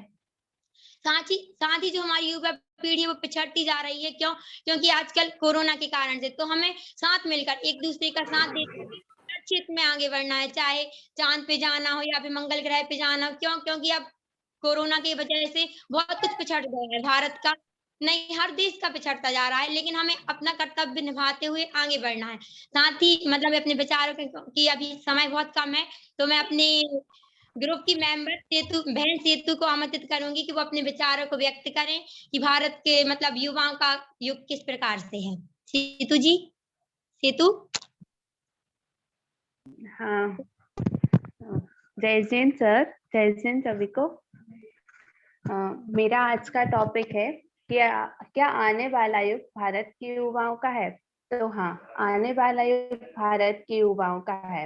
युवा क्यों कहें तो हमारा है, क्योंकि आज की जनरेशन तो हमसे मिलकर, मतलब आज की जनरेशन तो हम ही तो हमारे राष्ट्र का भविष्य है। और भविष्य होने के साथ साथ हम हमारे देश के विकास में, हमारे राष्ट्र के विकास में एक महत्वपूर्ण भूमिका अदा करते हैं, जिससे युवाओं की आंखों में उम्मीद के सपने होते हैं, नई उड़ान भरने का मन और कुछ नया कर दिखाने का जज्बा अपने आप में लिए हुए हैं। हम युवा वर्ग ही तो अपने राष्ट्र का भविष्य है। हम ही तो किसी भी असंभव कार्य को संभव करने का साहस भी हमारे पास है। अपने लक्ष्य को प्राप्त करने के लिए हमें आत्मविश्वास है, कुछ नया करने की इच्छा है। और जैसे पर फिर भी हमें सोचना होगा कि जैसे आज की हमारी युवा पीढ़ी कर रही है, कई ऐसी हैबिट्स हैं जो हमारी नई जनरेशन को खराब करती है, कई व्यसन है जिन्हें हमें छोड़ना होगा, और कई ऐसी चीजें जिन्हें हमें अपनाना होगा। अच्छे संस्कारों को लाना होगा, नैतिकता, शिष्टाचार, सजगता, अपनापन और सम्मान, ये सब हमें अपने खुद में लाना है। और अपने मित्रों को, अपनों को प्रोत्साहित करना है कि हम ये सब कुछ अपनाएं, तभी आगे जाके भारत को आने वाले युवाओं का देश कहा जाएगा। Thank you sir, thank you दीदी। जैसा कि सेतु जी ने बताया कि हमारे क्या आने वाला युग भारत के युवाओं का है, तो इन्होंने अपने विचारों में व्यक्त किया कि जो युवा हैं उनके लिए किस प्रकार की हैबिट्स रखनी चाहिए, अच्छी बुरी हैबिट्स के बारे में बताया। इनने अपने विचारों को बहुत ही अच्छे ढंग से व्यक्त किया, इसके लिए मैं उनका बहुत बहुत धन्यवाद करती हूँ। साथ ही मैं अपनी बहन प्रिया जैन को आमंत्रित करूंगी कि वो आए और अपने विचारों को व्यक्त करें। प्रिया। हाँ, सभी को जय जिनेन्द्र। तो आज का टॉपिक है क्या आने वाला युग युवाओं का है। तो मैं बोलूंगी युवाओं का ही है, क्योंकि हमारी जो देश की जनसंख्या है वो 66% युवा पीढ़ी है। और युवा हम जैसे देखते हैं कि किसी भवन को निर्माण करने के लिए एक नींव की जरूरत होती है, तभी एक भवन खड़ा होता है। उसी प्रकार हमें युवा पीढ़ी की आवश्यकता है। युवा पीढ़ी हमारे देश को विकसित कर सकती है और राष्ट्र का निर्माण कर सकती है। हमारा भारत एक युवा देश है। एक युवा शक्ति देश की तकदीर और तस्वीर को बदल सकती है और एक नया आईना दिखाती है। आज की युवा शक्ति कैसी होनी चाहिए? आज की युवा शक्ति के क्या कर्तव्य होने चाहिए? युवा वह है जो अनीति से लड़ता है, जिसमें राष्ट्र के प्रति बलिदान की आस्था होती है, जो समस्याओं का समाधान करता है और जो प्रेरक इतिहास रचता है। हम जो हमारी युवा पीढ़ी है वह आज की युवा पीढ़ी की बहुत स्मार्ट सोच हो गई है। जैसे कि यदि हम किसी भी चीज को करना है, हम उसे स्मार्ट तरीके से, स्मार्टली उसे हैंडल करते हैं। तो और आज का युवा कैसा है? आज का युवा प्रतिभा और क्षमता वाला है। आज का युवा सीखने और नई चीजों को तलाशने के लिए उत्सुक है। वह अपने बड़ों से सलाह तो लेता है, लेकिन वह निर्देशित अपने माध्यम से होना चाहता है। मैं आपको एक एग्जाम्पल के तौर पर बताऊंगी आप सभी के सामने कि आज जो हमारी पुरानी युवा पीढ़ी है, जब वो सुबह जाती है तो वॉक करने के लिए जाती है तो वो पैदल जाती है, लेकिन जो हमारी जो पीढ़ी है वह जिम और उसका सहारा लेती है। तो इसी तरह जो हमारी युवा पीढ़ी की है वो बहुत स्मार्ट सोच है। और हमारे समाज में युवाओं की क्या भूमिका होनी चाहिए? तो हमारे समाज में युवाओं की भूमिका क्या होनी चाहिए? युवाओं को मार्गदर्शन देने के लिए सबसे पहले तो राष्ट्रीय युवा नीति को लागू किया गया है, ठीक है। फिर उसका क्या उद्देश्य है हमें वो जानना है। तो उसकी मुख्य भूमिका क्या होती है? राष्ट्र का निर्माण करना। और एक युवा अपने कर्तव्यों का सुनिश्चित रूप से पालन करेगा। और आज के युवा की थिंकिंग होती है कि वह हर एक युवा पीढ़ी का हर एक युवक युवती होशियार है, वह अपने लक्ष्य को प्राप्त करने के लिए अग्रसर है और वह जानते हैं कि हमें अपने लक्ष्य को कैसे हासिल करना है। तो यदि हमारे पास बहुत जैसे 15 युवाएं भी हैं, यदि हम जितने भी लोग हैं यदि हम उन्हें अच्छी बातें सिखाएंगे तो वो और आगे के 15 लोगों को अच्छी बातें सिखाएंगे। इसी तरह हमारा देश विकसित हो जाएगा और हमारे राष्ट्र का निर्माण होगा। Thank you. जैसा कि अभी प्रिया जी ने बहुत ही अच्छे तरीके से बताया कि हमारे देश में 66% युवा हैं, तो मैं इनके विचारों के लिए बहुत ही इनके विचार इतने अच्छे लगे मुझे। इन्होंने बताया कि जो युवा है वो प्रतिभा और क्षमता से भरा हुआ। हाँ, ये सही बात है। क्यों? क्योंकि हमारी युवा पीढ़ी ही है जो हमारे देश को आगे बढ़ा सकती है। यदि युवा में जोश नहीं रहेगा तो कैसे बढ़ेगा हमारा देश आगे। जो युवा पीढ़ी है वो आजकल ये नहीं सोचती कि हमें इस कार्य को करने में कितना समय लगेगा या कैसे करना। बस उन्होंने जो सोच लिया तो वो कार्य करने के लिए आगे बढ़ जाते हैं। जब तक सफलता प्राप्त नहीं हो जाती है तब तक उस कार्य के लिए परिश्रम करते ही रहते हैं और लगातार अपने निरंतर कार्य करते जाते हैं कि हमें सफलता प्राप्त होती जाए। साथ ही जो युवा पीढ़ी है तो वो हमारे देश युवा पीढ़ी है, उसी से देश आगे बढ़ सकेगा। क्यों? क्योंकि जो बॉर्डर पे सैनिक वगैरह रहते हैं, यदि उनका स्वास्थ्य सही रहेगा, वो जिम वगैरह है ना, ये जो जिम वगैरह करना चाहिए। लेकिन मैं कहना चाहूंगी कि युवा पीढ़ी के लिए सबसे पहले वॉक, सुबह से उठ के रनिंग करें कि नेचुरल के साथ जुड़े रहें। क्यों? क्योंकि यदि वो प्रकृति के साथ जुड़े रहेंगे तो उनका शरीर भी स्वस्थ रहेगा और हमारा देश भी इससे आगे बढ़ेगा। यदि हम स्वस्थ हैं तो हमारा देश स्वस्थ है। क्यों? क्योंकि हमारी युवा पीढ़ी हमारा जो युवा है वो हमारे देश पर निर्भर है। क्यों? यदि हम स्वस्थ हैं तो हमारा देश स्वस्थ रहेगा। साथ ही जो हमारी युवा पीढ़ी है तो उनके विचारों के द्वारा आजकल ये होता है कि यदि कोई एक लड़का चाहे कि हमें ऐसा कार्य करना है तो उसी को देख के सब लोग करने लगते हैं। यदि एक गलत काम कर रहा है तो उसको देखकर सब काम करने लगते हैं। तो हमें ये नहीं सोचना है कि ये काम गलत कर रहा है, कोई भी, जैसे कि जिस प्रकार सिगरेट पी रहे हैं या फिर ड्रिंक्स वगैरह कर रहे हैं। तो आजकल की युवा पीढ़ी में ये संगति हो रही है कि बुरे कार्यों की जगह बुरे कामों की और ज्यादा अग्रसित होते जा रहे हैं। क्यों? क्योंकि इनमें अच्छा लगने लगा है। लेकिन टीवी को देखकर, बॉलीवुड को देखकर ये नहीं होना चाहिए। क्यों? क्योंकि हमारा आने वाला युग हमारे युवाओं पर निर्भर है, हम पर डिपेंड करता है और हमारे जो बाल पीढ़ी की अवस्था वाले बच्चे उन पर निर्भर करता है। तो हमें चाहिए कि हम उनके लिए आगे बढ़ाएं और उनके लिए अच्छे बुरे का फर्क बताएं। इसके साथ मैं अपनी वाणी को विराम देती हूँ। जय जिनेंद्र। बहुत बढ़िया रानी जी, प्रिया जी और सेतु जी। तो बहुत अच्छे तरीके से आप सभी के लिए क्लैपिंग करेंगे। आपने अपने विचार रखे। हम आगे बढ़ते हुए ऋचा जैन जी को मैं आमंत्रित करूंगा जबलपुर से। हैं ऋचा जी हमारे साथ? उनका नेट इश्यू चल रहा था, कनेक्ट नहीं हो पा रहे शायद। ऋचा जैन जी नहीं है हमारे साथ, तो उनके ग्रुप से सुरक्षा जी हैं। और सुरक्षा जी आपके साथ कौन कौन है ग्रुप से?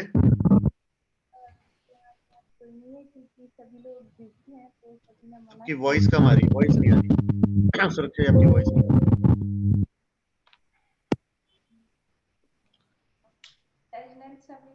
जय जिनेंद्र। आज मेरी टीम से कोई भी नहीं है क्योंकि ऋचा जी जो हमारी वो बिजी हैं और वो कहीं ट्रैवल कर रही हैं। तो और बाकी सब वो वैसे पहले से काफी एब्सेंट रहे हैं, तो उनको कॉल वगैरह किया था लेकिन उन्होंने वो बिजी हैं तो आ नहीं सकते। तो मैं आज के अपने इस टॉपिक पर अपनी बात रखने वाली हूँ। ये तो बहुत अच्छा मौका है। आप पूरी टीम के लिए बोलिए जितना आप बोल सकते हैं। आज आपके लिए खुला मैदान है। खुली छूट। चलिए।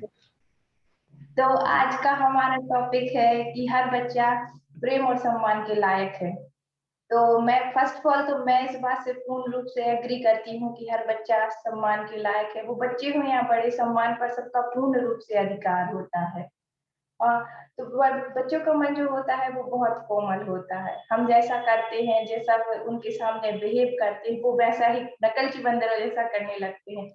साइकोलॉजिकल फैक्ट है कि बच्चों में अगर 3 साल तक उनमें मानसिक रूप से बुद्धि का विकास हो जाता है और वो 3 साल के अंदर ही आपको इतना ऑब्जर्व करने लगते हैं कि वो आपके जैसे ही बिहेव करते हैं। तो अगर आप बच्चों के साथ प्यार और सम्मान से पेश आएंगे तो वो अपने साथी मित्रों के साथ, बड़ों के साथ, कॉलोनीज में सबके साथ वैसे ही पेश आएंगे। लेकिन अगर कहीं आप उन्हें डिमोटिवेट करेंगे, उनकी कमियां निकालेंगे, खामियां निकालेंगे, तो वो भी वैसे ही हो जाते हैं, चिड़चिड़े हो जाते हैं उनका व्यवहार जो होता है वो अनप्रिडिक्टेबल हो जाता है, हम उन्हें समझ ही नहीं पाते कि कब क्या कर बैठे, क्योंकि वो इतने अनप्रिडिक्टेबल हो जाते हैं। तो अगर कहीं और फिर वो समाज और लोग अपने लोगों से, अपनी फैमिली से, अपने कलीग से, इन सब से कटने लगते हैं। तो जिन बच्चों के साथ प्यार और सम्मान से पेश आया जाता है उनको सभी से प्यार और सम्मान मिलता है, लेकिन सभी बच्चों के साथ ऐसा नहीं हो पाता है। और ये हमारे जीवन में ना माता पिता और टीचर्स सबसे ज्यादा इम्पोर्टेंट होते हैं, वो हमारे जीवन की नींव रखते हैं, हमारे शिक्षा की नींव रखते हैं। तो इसीलिए हमें हमारे टीचर्स को और हमारे पेरेंट्स को हमें हमेशा से ये सिखाना चाहिए कि सरल व्यवहार ही सबसे अच्छा व्यवहार है। सबसे साथ नॉर्मल बिहेव करो, प्रेम से, सम्मान से अच्छे से बिहेव करेंगे तभी हम सबके लिए, सब हमसे, जहाँ सम्मान की सबसे अच्छी एक वो बात है कि जहाँ आप दोगे वहां उतना ही ज्यादा पाओगे रिटर्न में।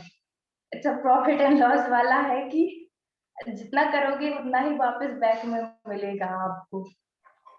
तो ऐसे में स्टूडेंट्स के साथ टीचर्स का बिहेवियर भी एक फ्रेंडशिप बेस्ड होना चाहिए। बच्चे टीचर से डरे ना, कि उनकी क्लास में जाने से ना डरे, उनसे कुछ पूछने से ना डरे, तभी हम ऐसे माहौल को क्रिएट कर पाएंगे जहाँ की हर बच्चे को प्रेम और सम्मान मिल सके। और हर बच्चे को प्रेम और सम्मान मिलेगा, लेकिन कुछ बच्चे जो रहते हैं कि पीछे रह जाते हैं, कमजोर रह जाते हैं, उनको कितना मोटिवेट करो वो नहीं हो पाते हैं। लेकिन फिर भी हमें उनकी तरफ से ना हाथ नहीं छोड़ना चाहिए कि अब इसका कुछ नहीं हो सकता, लाइक छोड़ दो अब नहीं होगा, तो वो नहीं करना चाहिए। क्योंकि बच्चे ना स्टार्टिंग में उनके जब वो बहुत प्रेशर नहीं डालते ऐसा होता है, लेकिन जब कुछ बच्चे ना प्रेशर के साथ भी नहीं पढ़ पाते, कुछ प्रेशर के साथ पढ़ लेते हैं, तो आई थिंक उनके साथ ना सिर्फ वो फ्रेंडशिप और एक प्रेम और सम्मान का व्यवहार किया जा सकता है। तो ऐसे तो, और दूसरा पॉइंट मेरा ये है कि आजकल स्कूलों में जात पात को लेकर बहुत कुछ होने लगा है।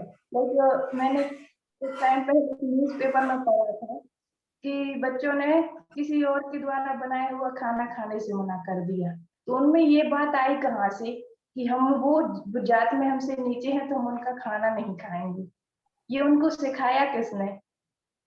तो ये हमारे बीच से ही वो सीखते हैं। जैसे हमारी मम्मी बर्तन वाली के लिए अलग से बर्तन निकाल के रख देती कि वो इसमें खाना खाएगी, वो उसके ही हो गए हैं। तो ऐसा नहीं करना चाहिए, ऐसा हम घर से करते हैं तभी वो बाहर जाके सीखते हैं।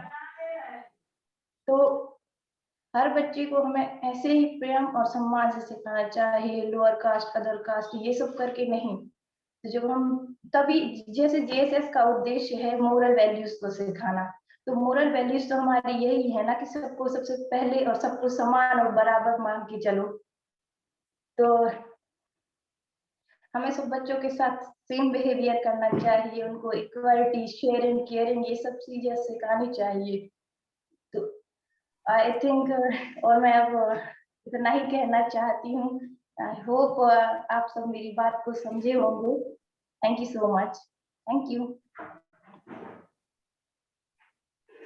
जी, आप हैंड डाउन कर सकते हैं सुरक्षा जी।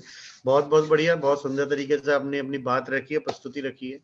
बहुत सही बात है कि जो भी बच्चे सीखते हैं वो हमारे आसपास और परिवेश और माहौल से ही सीखते हैं, है ना।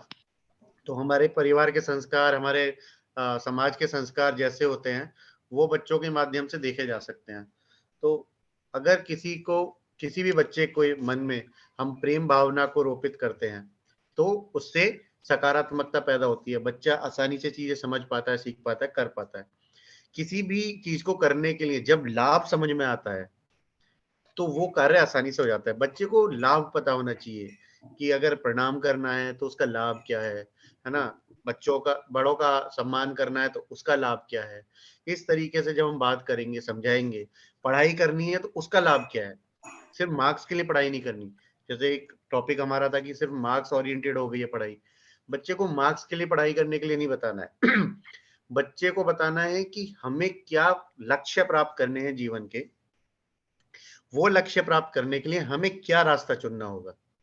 वो रास्ता चुनने के लिए उसको पता है कि मेरे को इस पर्टिकुलर सब्जेक्ट में या इसमें ज्ञान लेना होगा, ये विधा या स्किल या नॉलेज मुझे एक्वायर करनी होगी, तभी मैं अपना वो लक्ष्य प्राप्त कर पाऊंगा। मान लीजिए किसी बच्चे को शौक है कि उसको सिंगर बनना है, तो उसको सिंगिंग की ही प्रैक्टिस करनी होगी, उसमें अभ्यास करना होगा। या हो सकता है किसी बच्चे को R&D करने का बहुत शौक है, रिसर्च एंड डेवलपमेंट, नए नए इन्वेंशन करने का शौक है, जैसे आपके ग्रुप में भी काफी लोग कुछ ना कुछ नया करते रहते हैं। तो वो शौक अगर उसको अपने करियर बनाना है, तो उसको क्या करना पड़ेगा, उसको उसमें महारत हासिल करनी होगी, है ना। उस सब्जेक्ट में हो सकता है मैथ्स में करनी हो सकता है साइंस में करनी हो। तो ये हमें ना एक पाथ दिखाना होगा बच्चों को, तो उन्हें आसानी से समझ में आएगा कि हमें क्यों करना है।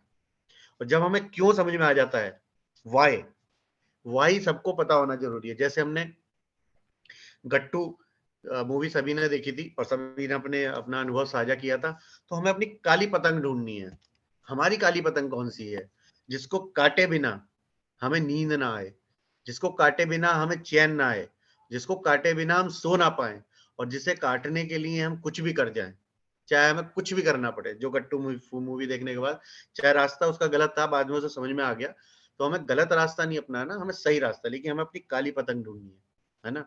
और जहां तक नैतिकता की बात है, हमने पूरे ये 16 सप्ताह में नैतिकता, संस्कार, ये सारे गुण ही सीखे हैं। तो ओल्ड फैशन मानना है, बस है नहीं, आधार ही नैतिकता है जीवन का।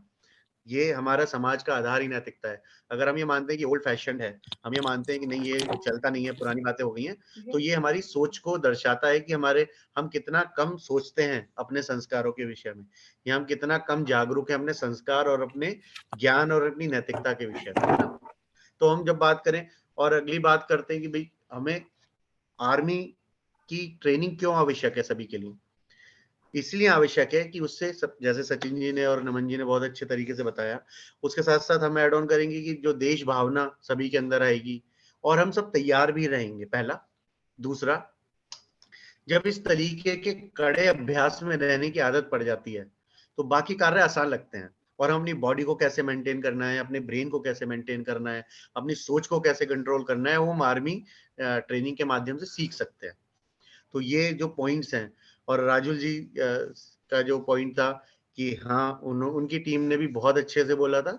हमारा उस समय टेक्निकल ग्लिच हुआ, हम क्लिक नहीं कर पा रहे थे उस पर, तो उसके लिए हम क्षमा चाहेंगे, उस समय आपको नहीं पॉइंट दे पाए, बता पाए। तो सबसे ज्यादा इम्पोर्टेंट, अब सभी के लिए हम एक कॉमन पॉइंट्स बता रहे हैं, सभी के लिए, हम सभी के लिए हैं ये। जब भी हम प्रस्तुति कर रहे हैं, तो सबसे इंपॉर्टेंट है कि जिस विषय में बताने जा रहे हैं, हम उस विषय से भटके ना, उस विषय की बाउंड्रीज क्लियर होनी जरूरी है। जैसे बॉल मैदान से बाहर जाती है तो 4 और 6 होता है, वो होता है क्रिकेट में। लेकिन ये जो है ये फुटबॉल मैच है, अगर बॉल मैदान से बाहर जाएगी तो क्या होगा, उसको बोलेगा रेफरी नहीं नहीं इसको अंदर लाओ, और ये कार्ड भी दिखा सकता है। तो हमें फुटबॉल के मैदान और फुटबॉल के मैच को ध्यान में रखते हुए ये अपनी प्रस्तुति करनी है कि हमारा जो टॉपिक है उसमें हम क्या हमें बताना है, उसका क्या प्रभाव होगा, उसका क्या लाभ होंगे, पहला बेनिफिट्स। दूसरा, समय प्रबंधन भी बहुत आवश्यक है। जो हमें दिया गया समय है, ये यहाँ तो हमारा खुला मंच है, हम कुछ भी किसी भी तरीके से बात कर सकते हैं, लेकिन ये अभ्यास कर रहे थे हम। तो जब भी हम कॉम्पिटिटिव एग्जाम में जाते हैं, परीक्षाओं में जाते हैं, कुछ ऐसी जगह जाते हैं जहाँ ग्रुप डिस्कशंस होते हैं जो मैंडेटरी होते हैं, है ना, बहुत जरूरी होते हैं, तो वहाँ समय का बहुत ध्यान रखा जाता है। समय के अंदर आपने बोल दिया तो बोल दिया, आप जितना बोल पाए समय में उतना ही आपका नोट किया जाता है, उसके अलावा नोट की नहीं किया जाता, मार्क्स नहीं मिलते। और उस समय के अंदर ही कितना प्रभावी ढंग से हम उस बात को कह पाए, कितना प्रभावी ढंग से हम उस बात को बता पाए, अपने विचारों को रख पाए, चाहे हम पक्ष में रख रहे हो विपक्ष में रख रहे हो, इससे फर्क नहीं पड़ता। ग्रुप डिस्कशन की खासियत ये होती है कि जो भी हमें शीर्षक या टॉपिक मिला है या सब्जेक्ट मिला है, उसके पक्ष या विपक्ष में हम बोल सकते हैं। ये हमारी विचार है, ये हमारे लिए फ्रीडम है। हो सकता है बहुत सारे लोग मानते हैं कि नैतिकता ओल्ड फैशन हो गई, बहुत सारे लोग मानते हैं नहीं नैतिकता ओल्ड फैशन नहीं हुई है, ये बहुत सारी जगह देखने में मिलती है आज भी, है ना। बहुत सारे लोग मानते हैं कि हाँ हमारे जो एजुकेशन सिस्टम है वो मार्क्स ओरिएंटेड हो गया, लेकिन बहुत सारे लोग ऐसे हो सकते हैं मानते हो नहीं मार्क्स ओरिएंटेड नहीं है, तो बहुत कुछ नया सीखने के लिए भी है। तो अपने अपने पक्ष, अपने अपने विचार हम रख सकते हैं। तो ये एक इम्पॉर्टेंट पॉइंट होता है हमेशा बात करने का। और कभी भी घबराना नहीं है बात करते हुए, कभी भी नहीं घबराना है, ठीक है। बहुत सिंपल तरीके से अपने आप कंट्रोल करना है। चाहे हमें पॉज लेना पड़े, हम भूल रहे हैं, हम कनेक्ट नहीं कर पाए तो हम रुक सकते हैं कुछ सेकंड के लिए, ऐसा कोई आवश्यक नहीं है। अगर हम ब्रिटिश की बात करें, ब्रिटिश की स्पीड होती है 30 वर्ड्स इन ए मिनट, और हमारी स्पीड है 60 to 120 words in a minute. तो हम बहुत ज्यादा जल्दी बोलते हैं एक्चुअली इंडिया में। ब्रिटिशर्स को देखा होगा आपने, बहुत रुक कर आराम से बोलते हैं, वो उनके एटिकेट्स में आता है, लेकिन वो कंसोल करके बोलते हैं, धीरे धीरे आराम से बोलते हैं। तो ऐसा कोई आवश्यक नहीं है कि हम बहुत तेजी से और जल्दी से बोलें, वही ज्यादा प्रभावी होगा। हम चाहे एक लाइन बोलें लेकिन वो प्रभावी होनी चाहिए, है ना। तो कभी भी घबराना नहीं है कि हमने बोलते बोलते रुका तो कुछ हुआ, नहीं, कुछ नहीं होता है। हमें अपनी बॉडी लैंग्वेज को कंट्रोल करना है, हमारा जो फेस एक्सप्रेशंस है, हम सबसे इंपॉर्टेंट है आंखों में आंखें डाल के बात करना। जब भी हम प्रस्तुति कर रहे हैं या किसी से बात कर रहे हैं, उसके सामने उसको देखते हुए बात कीजिए, है ना। और उसकी बातों में हमें दिखाना चाहिए कि हम इंटरेस्ट ले रहे हैं, है ना। कभी इधर उधर देखेंगे तो उसे लगेगा हो सकता है मैं सही बात ना कर रहा हूँ, या हो सकता है कि मैंने कोई अच्छी बात ना की हो, या हो सकता है इसे इंटरेस्ट नहीं। तो जब भी बात करनी है, आंखों में आंखें डाल के सामने देखते हुए बात करनी है, ठीक है। अपनी बॉडी को कंट्रोल करते हुए बहुत आराम से, सहज रूप से, मतलब ऐसा बहुत ज्यादा कुछ, वो तो अलग ही प्रस्तुतियां होती हैं जिसमें थोड़ा एंकर बहुत ज्यादा चिल्लाते हैं और बहुत एक्साइटमेंट क्रिएट कर देते हैं। वो बहुत बड़ी जहाँ क्राउड होती है उसको कनेक्ट करने के लिए वो थोड़ा इस तरीके का गिमिक्स करते हैं, यस आ जाइए हम लोग आपके साथ, है ना। ऐसा कुछ जब यूथ का कोई प्रोग्राम चल रहा हो, फन ऐसा चल रहा हो, ऐसा करते हैं। लेकिन नॉर्मल प्रस्तुति में हमें बहुत आराम से बातें करनी होती है। सबसे ज्यादा इंपॉर्टेंट यही है कि हमें अपने आप को, अपने थॉट्स को, अपने विचारों को, अपनी वाणी को कंट्रोल में रखना है। दूसरा, बाउंड्रीज क्लियर रखनी है ना। जो भी बोलना है उस टॉपिक से रिलेटेड हो, उसके अंदर कुछ हम नए सूत्र जोड़ सकते हैं। जैसे एग्जाम्पल देने के लिए, हमने भी अभी बात की, आपसे बातें की, हमने अभी 5 मिनट में आपके सारे ही टॉपिक्स को क्लब कर दिया है ना। तो क्या हो रहा है, हम उसके विषय में कुछ टॉपिक्स दे सकते हैं, मतलब कुछ ऐसे एग्जाम्पल्स दे सकते हैं इंटरेस्टिंग। जैसे अभी बीच में आप लोगों ने भी कुछ एग्जाम्पल्स दिए थे कि मोबाइल यूज हो रहा है, कंप्यूटर यूज हो रहा है, या दादा दादी नहीं आजकल साथ रह रहे हैं। ऋचा जी ने बोला था कि दादा दादी साथ नहीं है तो वो संस्कार नहीं आ पा रहे हैं, या अलग कर दिया जा रहा है कि आपकी लैंग्वेज खराब हो जाएगी। तो वैसा कुछ नहीं करना है। हमें क्या करना है कि हमें संस्कार, अपनी जड़ों से जुड़े रहना है। जो भी वृक्ष अपनी जड़ों से जुड़ा रहता है वो फलित होता है, जो वृक्ष अपनी जड़ें छोड़ देता है वो गिर जाता है। तो हमें अपने रूट्स के साथ रहना है, अपनी जड़ों के साथ रहना है। हमारी जड़ है हमारा परिवार, हमारे बुजुर्ग लोग, ठीक है। तो इस तरीके से हम अपनी प्रस्तुति, अपनी बातें कर सकते हैं। तो ये हमने बहुत अच्छे तरीके से आप सभी ने प्रस्तुति की। जितना भी ये समय आप अपनी तैयारी में लगा पाए, आपने पढ़ा कहीं से या अपने विचार रखे, तो इस सब के लिए हम जरूर आप सब क्लैपिंग करेंगे एक दूसरे के लिए, अपने लिए क्लैपिंग आप अवश्य कीजिए। और सबसे ज्यादा इम्पोर्टेंट है कि ये जो पड़ाव है, ये जो आज का दिन है, ये हमारा इस वेबिनार सीखो और सिखाओ के प्रभावी शिक्षक, बहुत ध्यान से समझिएगा मैं क्या कहना चाह रहा हूँ। सीखो और सिखाओ के प्रभावी शिक्षक के मॉड्यूल का आज आखिरी वेबिनार है। तो हम ये कह रहे हैं कि प्रभावी शिक्षक के मॉड्यूल का आखिरी है, आखिरी नहीं है। तो बहुत कुछ है आगे आने वाले समय में, आप सभी को उसके विषय में सूचना भी दी जाएगी और आपको जोड़ा भी जाएगा समकित जी और नीरज जी द्वारा। तो लेकिन ये प्रभावी शिक्षक की यात्रा यहाँ यहीं पर ही समाप्त होती है, और अगले सप्ताह हम मिलेंगे अपने क्लोजिंग सेरेमनी में। उस क्लोजिंग सेरेमनी में आप अवश्य आइएगा, और अभी जितने भी मित्र नहीं आ पाए हैं, अभी सभी को प्रोत्साहित करना है, अवश्य आए। सभी का गेट टुगेदर होगा फैमिली की तरह, और बहुत अच्छे से बातें की जाएंगी। और सबसे ज्यादा इंपॉर्टेंट है कि उसमें ना चीफ गेस्ट भी आएंगे, बाहर से कोई गेस्ट आएंगे जो हमें सुनने आएंगे, या हमने क्या सीखा या हमें कैसा अनुभव हुआ वो हम बातें बता सकते हैं। तो ऐसा बहुत सिंपल वे में रखना है, जो भी हमारे दिल में आएगा, जो भी हमने सीखा वो बताना है। ऐसा कुछ भी नहीं बताना होता कि बहुत ज्यादा बढ़ा के बताना है। जो हमने सीखा, जो हमारे अनुभव रहे, वो बता सकते हैं। तो उसके अंदर जो भी हमें मौका मिलेगा अपनी बातें रखने का, वो अवश्य रखेंगे। और आप सभी लोग अवश्य आए। अगले सप्ताह को भी बुक कर लीजिए, 8 फरवरी। उसके बाद आप सब लोग फ्री हैं, छुट्टी, अगले अगले कार्यक्रम को शुरू होने से पहले आप सबकी छुट्टियां हो गई हैं। कैसा लगता है छुट्टियों का जब सूचना मिलती है? अच्छा लग रहा है? कैसा लग रहा है? अच्छा लग रहा अगर है कोई सर। जी अच्छा लग रहा है?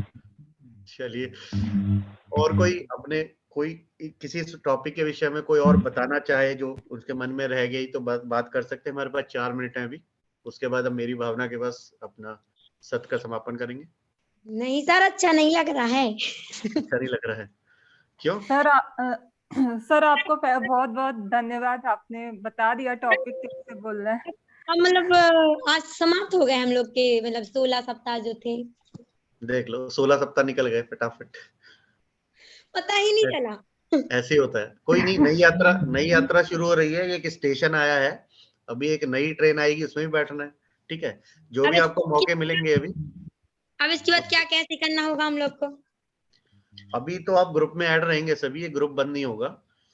अगर एक नया ग्रुप बनेगा तो उसमें भी ऐड कर लिया जाएगा आप सबको, और उसमें भी नियत कार्य, उसमें भी आपको नई नई चीजें मिलती रहेंगी जब तक कि कोई नए कार्यक्रम में आप लोगों को जोड़ा ना जाए। एक उत्तम शिक्षक का कार्यक्रम शुरू हो रहा है, तो जो भी लोग उत्तम शिक्षक के लिए सेलेक्टेड हुए हो, समकित जी और नीरज जी को उसके विषय में जानकारी है, तो वो उत्तम शिक्षक के लिए आगे जाएंगे। और जो रह गए अभी, वो उनको दूसरा कार्यक्रम शुरू होगा फरवरी मार्च में, वहां से दोबारा से हम लोग शुरू करेंगे। तो छोड़ते हम किसी को नहीं, साथ सभी रहते हैं। तो बस आवश्यकता है कि आप कितना साथ रहना चाहते हैं। इस 16 सप्ताह की यात्रा में आपने भी देखा कितने मित्र हैं जो बीच में आए चले गए, नहीं आए, लेकिन आप ऐसे लोग हैं जो कंटिन्यूअसली साथ हैं। तो ये यात्रा पूरी करते हुए सभी को अच्छा ही लग रहा होगा, आशा करता हूँ। जब भी आप लोग साथ हैं और आप सभी के जीवन में कुछ ऐसा बदलाव आया होगा जो आप यहाँ से लेकर जा रहे हैं, तो अगला सप्ताह वो होगा जिसमें हम खुले दिल से, खुले मन से हमने क्या सीखा है, हमारे क्या अनुभव है, बताने का मौका मिलेगा। तो अगला दिन, अगला सप्ताह जरूर बुक कीजिए अपने लिए, 8 फरवरी।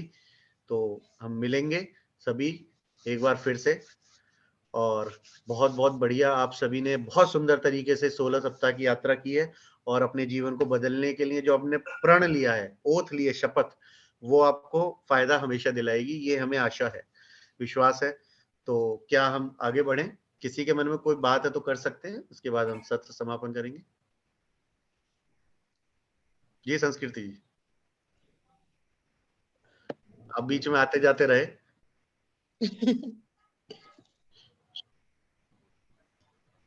चलिए, क्या कोई बात करना चाहते हैं, कोई अपने बारे में कुछ बताना चाहता है, कोई मन में भाव है, अनुभव है तो बता सकते हैं, उसके बाद हम समाप्त कर सकते सर हम बोल रहे हैं जी। मीन्स जो जब से ग्रुप जुड़ा है, मीन्स जैसे अंशुल जी, जयंती जी और सचिन भैया, रिंकी दीदी और राजुल, सब लोग मतलब ऐसे हो गए हैं हम लोग जैसे भाई बहन। और आपसे भी मतलब कुछ भी मन में विचार हो डायरेक्टली शेयर कर लेते हैं। अब लगता ही नहीं है कि मतलब जानते नहीं, इनसे मिले नहीं है अभी तक, मतलब कुछ ऐसा लगता ही नहीं है। और ग्रुप में भी बातें होती रहती है हम लोग की, मतलब एक परिवार की तरह हो गए कि कमेटी बना लिए कि ऐसे ऐसे हम लोग को ये कार्य करना है। बहुत अच्छा लगने लगा है अब, लेकिन अब बुरा लगेगा। जैसे कि आज हमने अपनी मम्मी से बोल दिया, तो दीदी की शादी थी तो अभी तक तो कुछ कार्य भी नहीं किया, हमने नृत्य कार्य भी नहीं कर पाए, तो वो हम कार्य अब कर देंगे 1-2 दिन में अपने पूरे। तो हमने आज अंशुल भैया की हेल्प ली, और रिंकी दीदी की भी ली थी, सचिन जी की भी ली थी।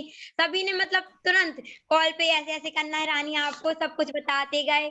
मतलब इतना अच्छा लगता है। सेतु ने भी कॉल किया कि रानी दीदी आपके लिए आना है। हम जब विदा हो रही थी दीदी की तभी कॉल आ गया था, हमने बोला कौन है ये नंबर, हम पता नहीं। तो सेतु कहती है दीदी आप कल कॉल कर लेना आप। मतलब इतना अच्छा लगने लगा है।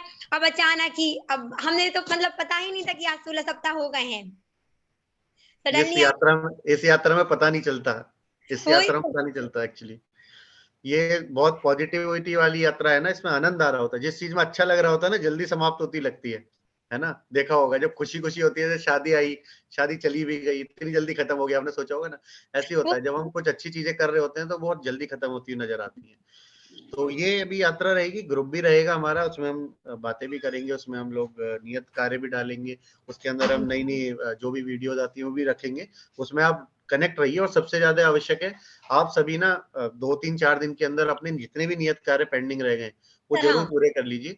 सेंट्रल टीम उसका डेटा रखती है, वो हमें जो सर्टिफिकेट मिलेंगे उसमें काम आएगा। तो नहीं सर, हमारी हम कर- अटेंडेंस और नियत कार्य, सभी लोग अपने नियत कार्य अवश्य कीजिए पूर्ण सर समय मुझे से पहले। पुराने वाले भेज दीजिए।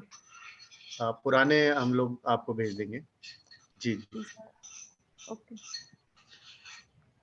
ठीक है। तो कौन करने वाले हैं मेरी भावना?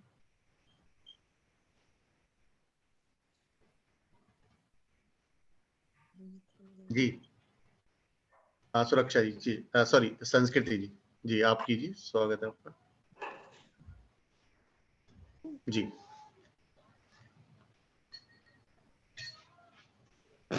जिसने राग द्वेष कामा दिख जीते सब जग जान लिया, सब जीवों को मोक्ष मार्ग का निष्प्रय हो उपदेश दिया। बुद्ध वीर जिन हरिहर ब्रह्म या उसको स्वाधीन कहो, भक्ति भाव से प्रेरित हो यह चित्त उसी में लीन रहो, यह चित्त उसी में लीन रहो। बहुत सुंदर संस्कृति। और अभी आपको मौके मिलेंगे, आप ये इतनी सुंदर आपकी जो वाणी है आप उसको और तराश सकते हो। आने वाले समय जो मौके मिलेंगे तो म्यूजिक और सिंगिंग आप सीखिएगा। तो जो भी कार्यक्रम आपको मिलेंगे उसमें आप सभी लोग मिलजुल कर भागीदारी कीजिए। तो यहाँ ये जर्नी, ये पहला पड़ाव है, अगले बहुत सारे पड़ाव हमें मिलेंगे, लेकिन हमें लगे रहना है, जुड़े रहना है और अपना अभ्यास करते रहना है। और ये हम आपको पूरा विश्वास दिलाते हैं कि जैसे जैसे आप ये सारे पड़ाव पूरे करेंगे आप निखरते जाएंगे और उत्तम से श्रेष्ठ होते जाएंगे। तो आपने अभी प्रभावी शिक्षक की यात्रा पूर्ण की है, फिर उत्तम शिक्षक, श्रेष्ठ शिक्षक और बहुत सारी यात्राएं आने वाली हैं। तो आप सभी तैयार रहिए। आप सभी को बधाई और शुभकामनाएं ये 16 सप्ताह अच्छे तरीके से पूर्ण करने के लिए। और ग्रेजुएशन सेरेमनी अगले हफ्ते है सभी की, तो आप अवश्य आइएगा और सभी का स्वागत है। जी धन्यवाद, शुभ रात्रि, जय जिनेंद्र। सभी को जय जिनेंद्र।